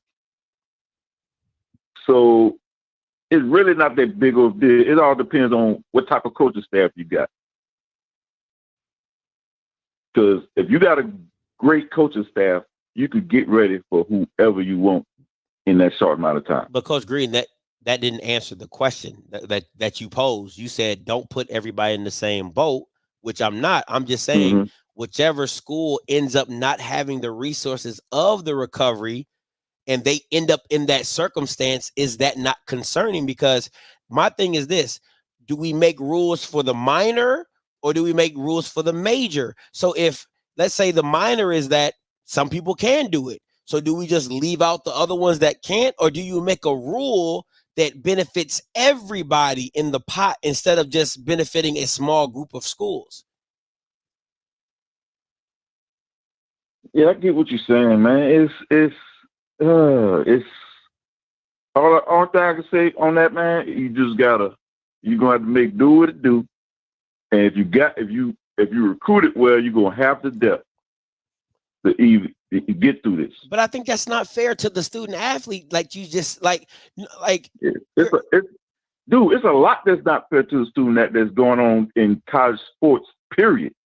Because think about it. The schools that's in the Pac-12 got to go way across the country to play somebody because they're in the Big Ten now, or Big 12 or whatever. But now they're getting paid. I mean, this is my thing. Now you're on salary. Like, these student athletes are now on salary now, so they're getting paid to go travel. Listen, hold on. They're getting. Go ahead. No, go ahead. They're getting paid. They're getting paid to travel. They're getting paid to make these unreasonable requests.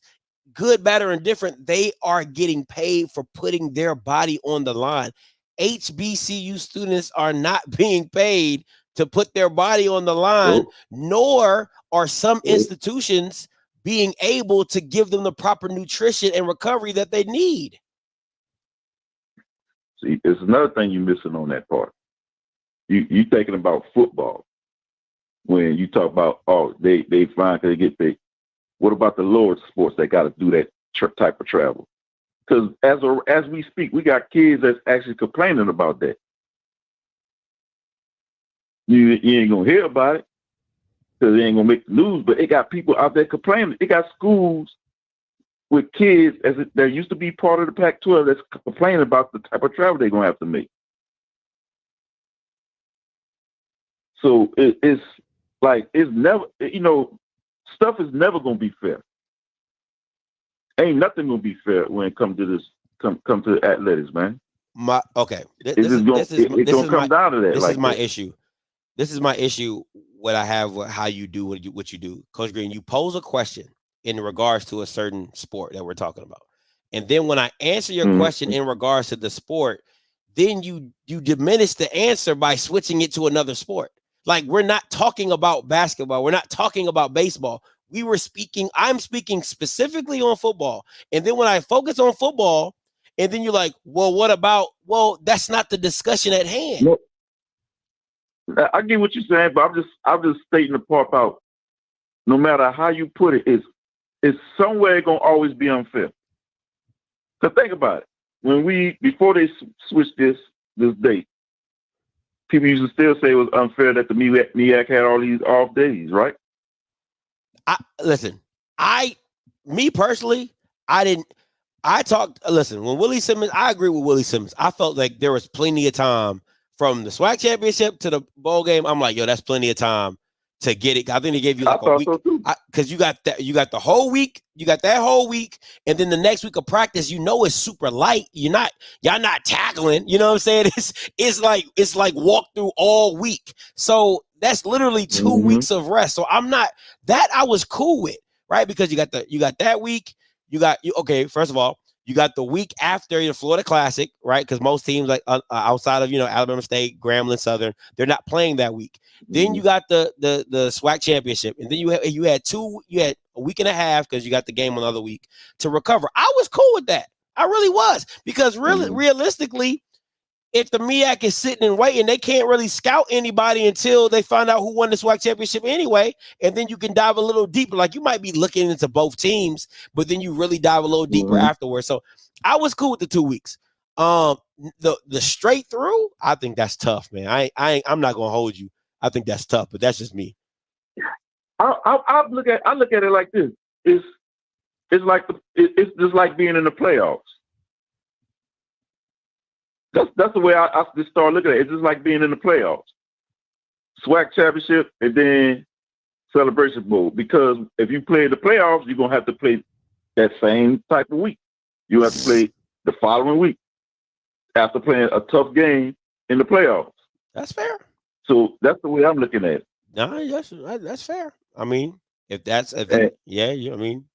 true.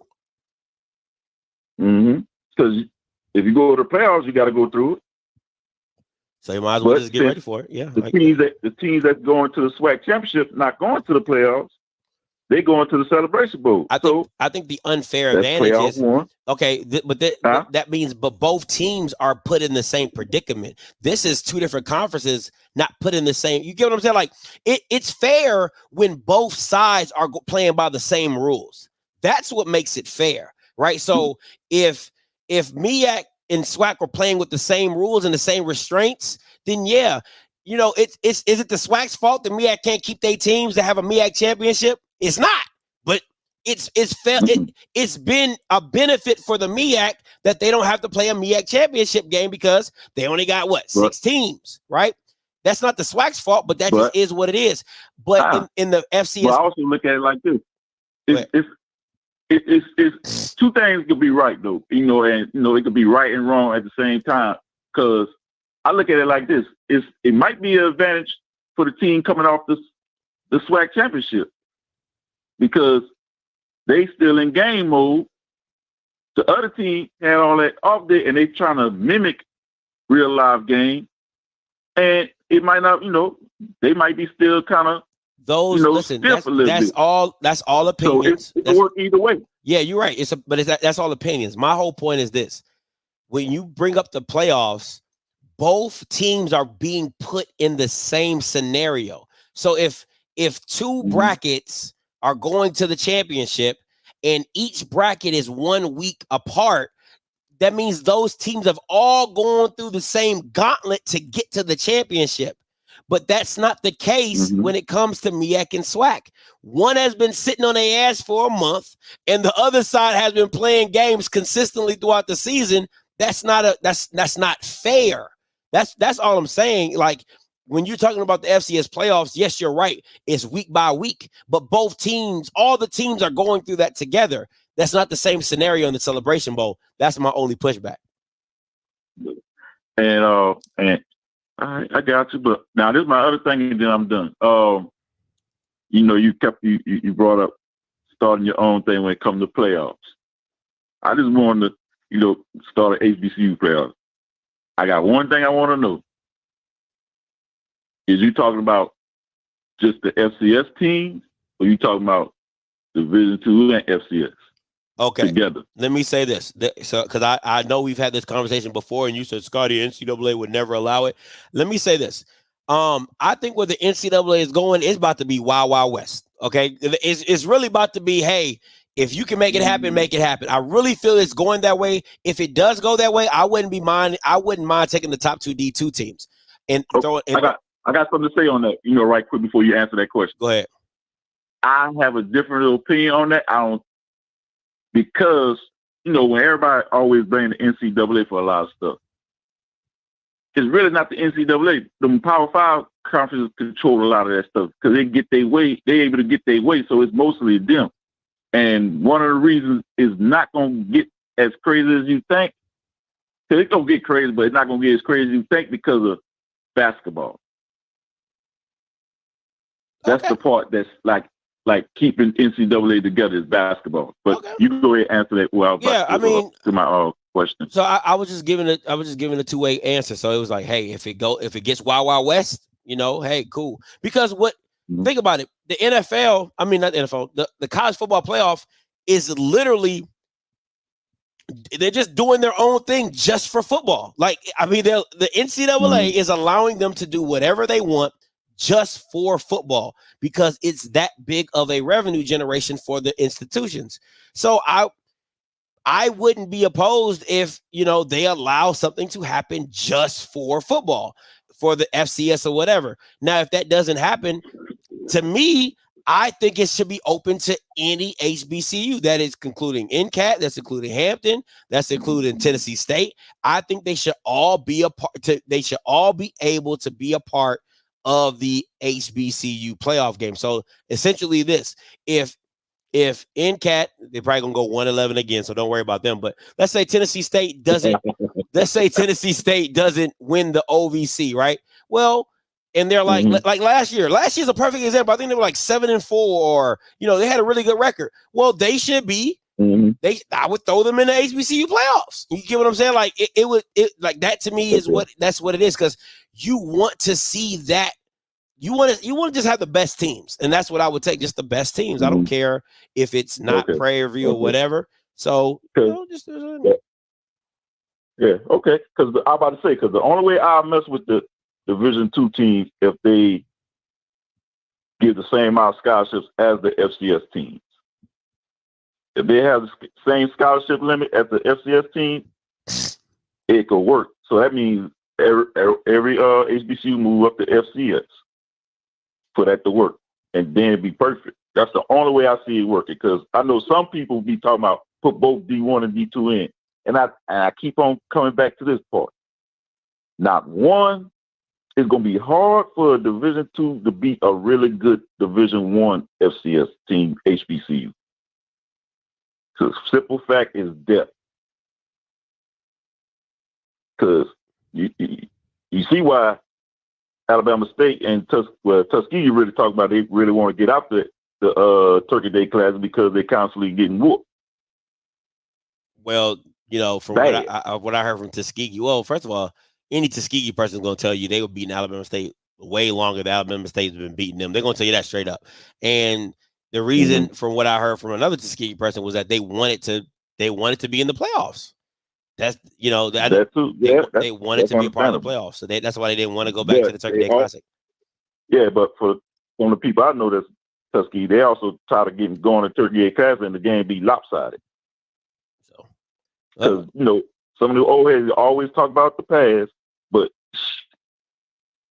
This is a new time, and y'all been getting mollywopped. I mean, you know, as a Capella, you get tired of getting mollywopped, huh? I mean, what you gonna do? You constantly get mollywopped. Listen, I think it's just funny to me how people want to pick and choose like mollywoppings and stuff like that, because Jackson State can say they've been mollywopping you for the last 2 years, but you and Perry be like, "Well, what y'all do? What we been doing for the last 10 years? Y'all ain't never seen." I'm just saying, no. I don't want to no. I don't want to hear no. I don't want to hear no excuses. So the thing about Tuskegee can say the same. Tuskegee can say the same thing. Yeah, they've been losing to Alabama State for the last 3 years, but they have a winning record against a D1 divisional program. Like that's not a slouch. You know what I'm saying? Like, so that's why I'm saying like when they was doing that, Alabama State was just moving up to FCS. A win is a win. Okay, listen, nobody cares about the circumstance. A win is a win. Like, what are you talking about? Yeah, I understand. But since you gonna bring up my son, and look, I'm realistic. I ain't like the JSU faithful. I can admit, when we got whooped, we got whooped, but we coming back. Okay. I ain't gonna say too much now. Cause and you ain't gonna say too much. And you ain't gonna say too much during the season when y'all lose. Appreciate the call, Coach Green. Oh, no. N.O. Joe, coming to you.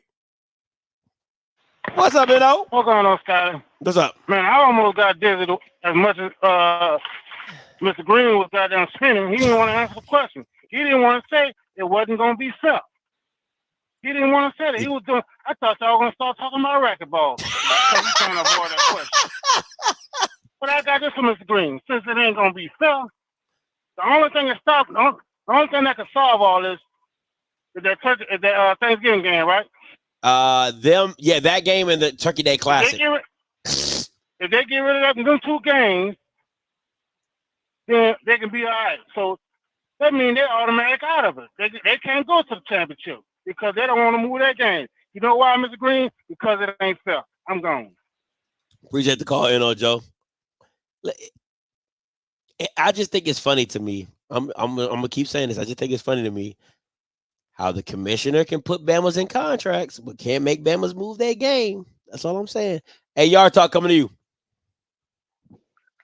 Hello, Scotty. How are you? I'm doing fine. How are you? Let's play good cop, bad cop. Oh, who's the good cop? I'm the good cop. Oh my gosh. Thank you for giving me the bad cop. Go ahead. All right. So I've been watching your show for a long time. And recently, one thing you said was, why can't leadership put their differences aside and get this money and do what's best for the student athlete, right? Yep. Now, you have Dr. Seville, who sits down with his brother, Mr. Pope, or let's just say Urban Edge Network, because I don't know all the details. Yeah.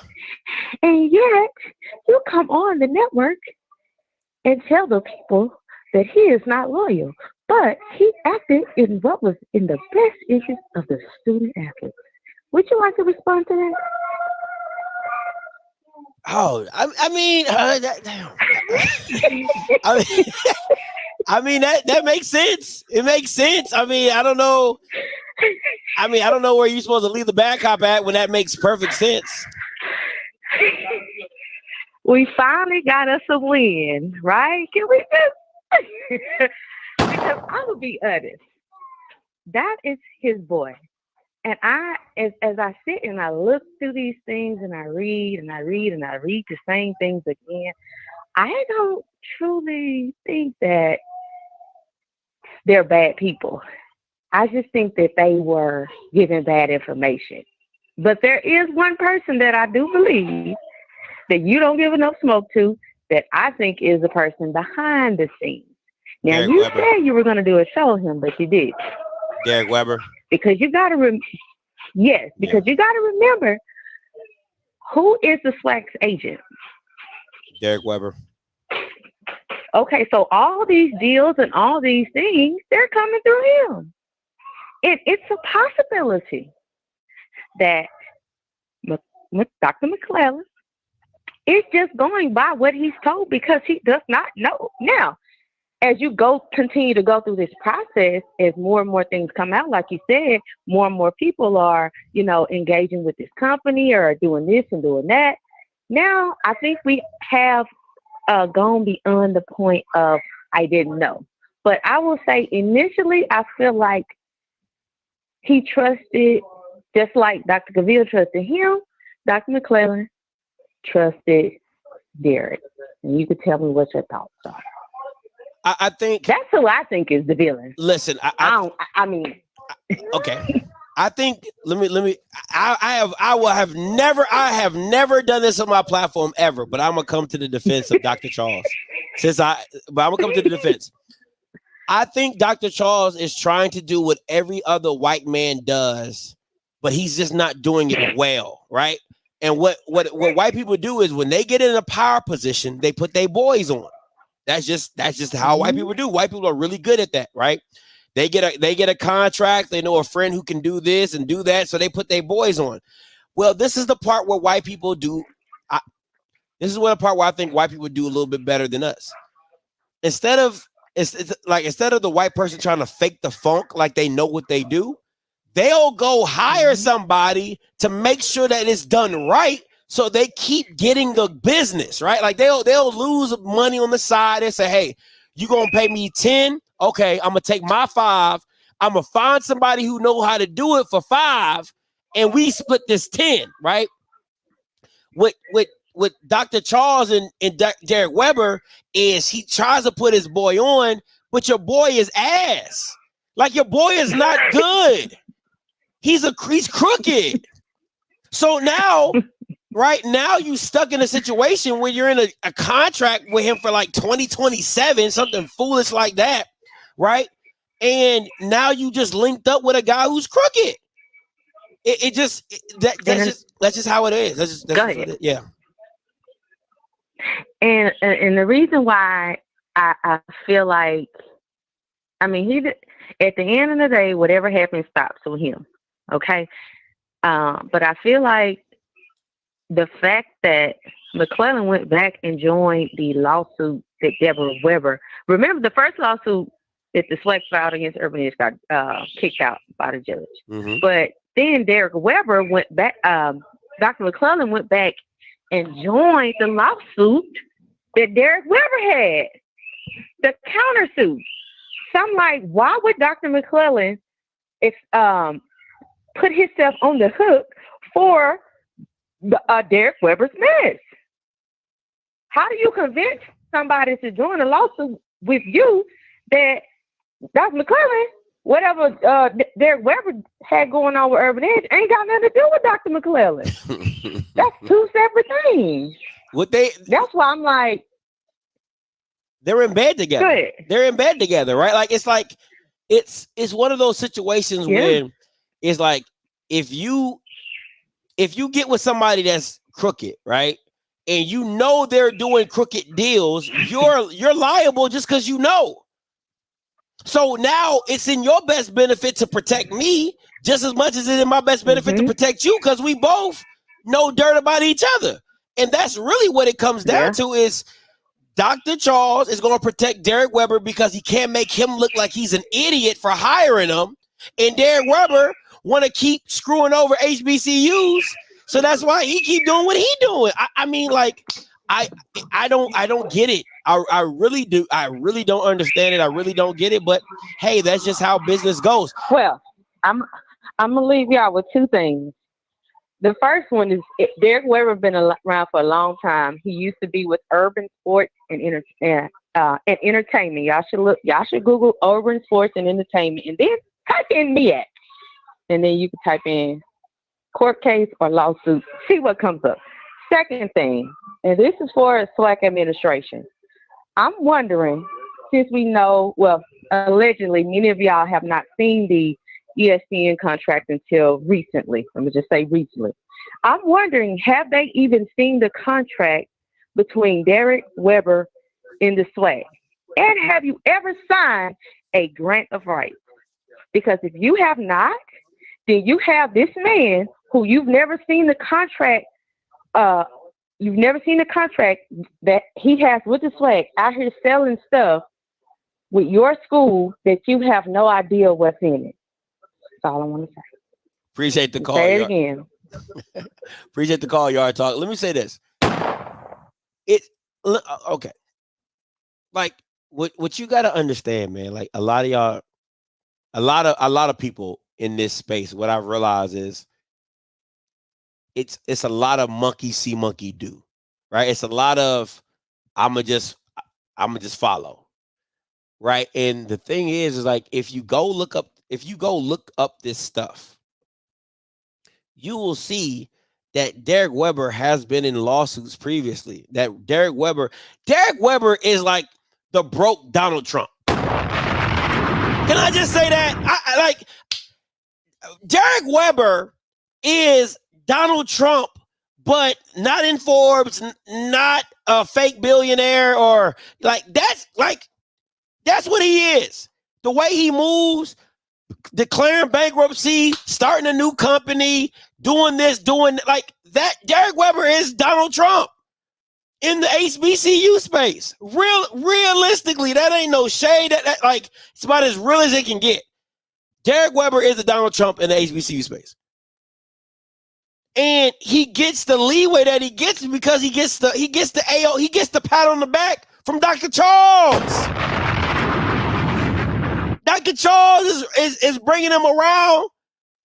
You know, this is my man. This is my man, Derek Weber. It's my man right here. It's my guy. It's my boy. It's my man's right here. Like that's really how it goes down.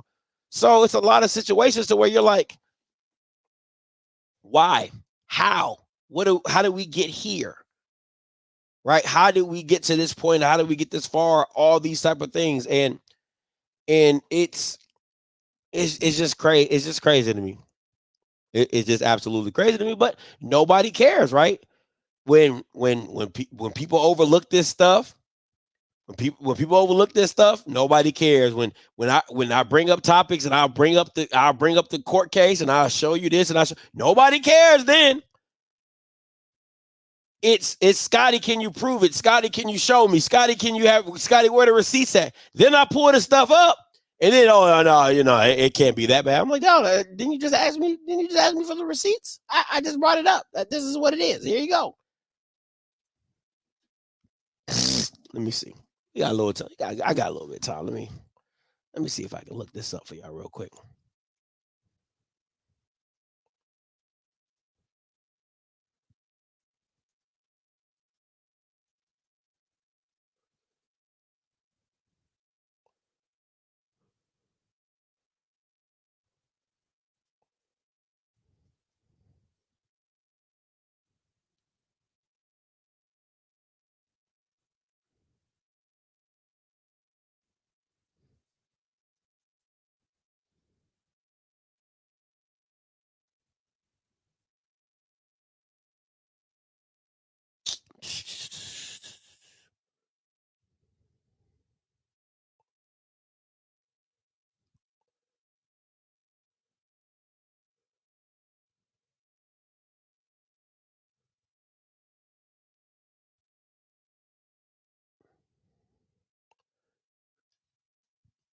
All right, let me see. I'm trying to.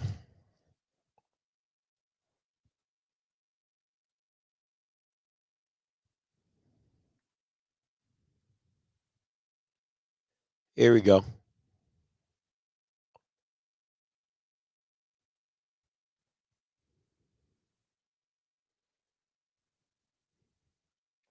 Now, it's just funny to me. Listen, I mean, this is all Googleable stuff.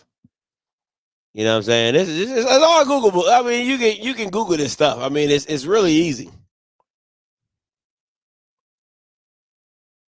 Now, Urban Sports and Entertainment Group LLC versus the SWAC Athletic Conference, right? So then y'all probably gonna be like, Scotty, who runs the Urban? Okay, no problem.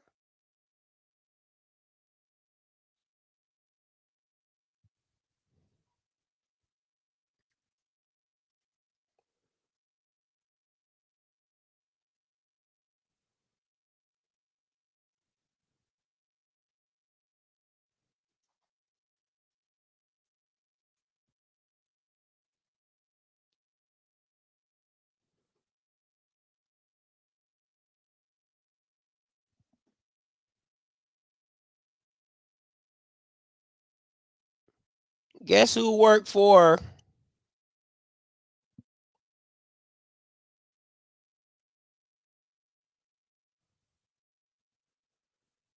Oh, 11 years for the director of operations at the Urban Sports and Entertainment Group. Oh, so you've been scamming for a minute, sir.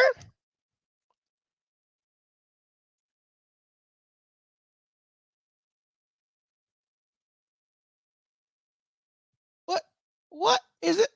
What is this another lawsuit?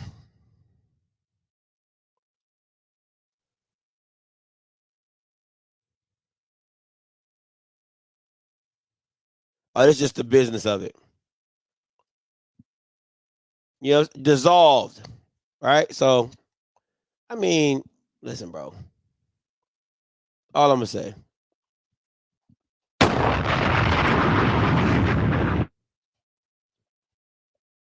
All I'm saying is, I don't know what else y'all want to get proven. Let me see if I can bring up.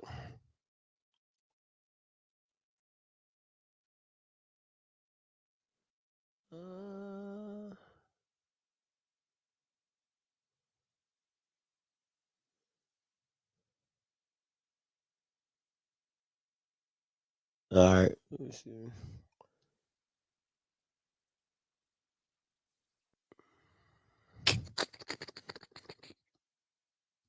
I can't find it, but you know. Oh, he's been around the block. Oh, he's definitely been around the block. Oh, he done stumbled. Failed, came back again. All type of stuff. The Bama's been around the block, but listen, when you get the ALK from the head dog, is pretty much nothing. I mean, literally, his business is funded by HBCU stuff, and just him getting in the know and getting in the weeds and tweeds of stuff is just how he thrives, man. Like I said, the Bama is Donald Trump of the HBCU space. Yeah. You believe me, you don't have to believe me, who cares? All right, listen, guys, I appreciate your time as always. Listen, if you'd like to give anything to the baby shower, the link is in the description below. Please make sure you become a member of the channel. You already know, pay your tithes and offerings. Until next time, you know what I'm going to do. I'm going to holler. God bless.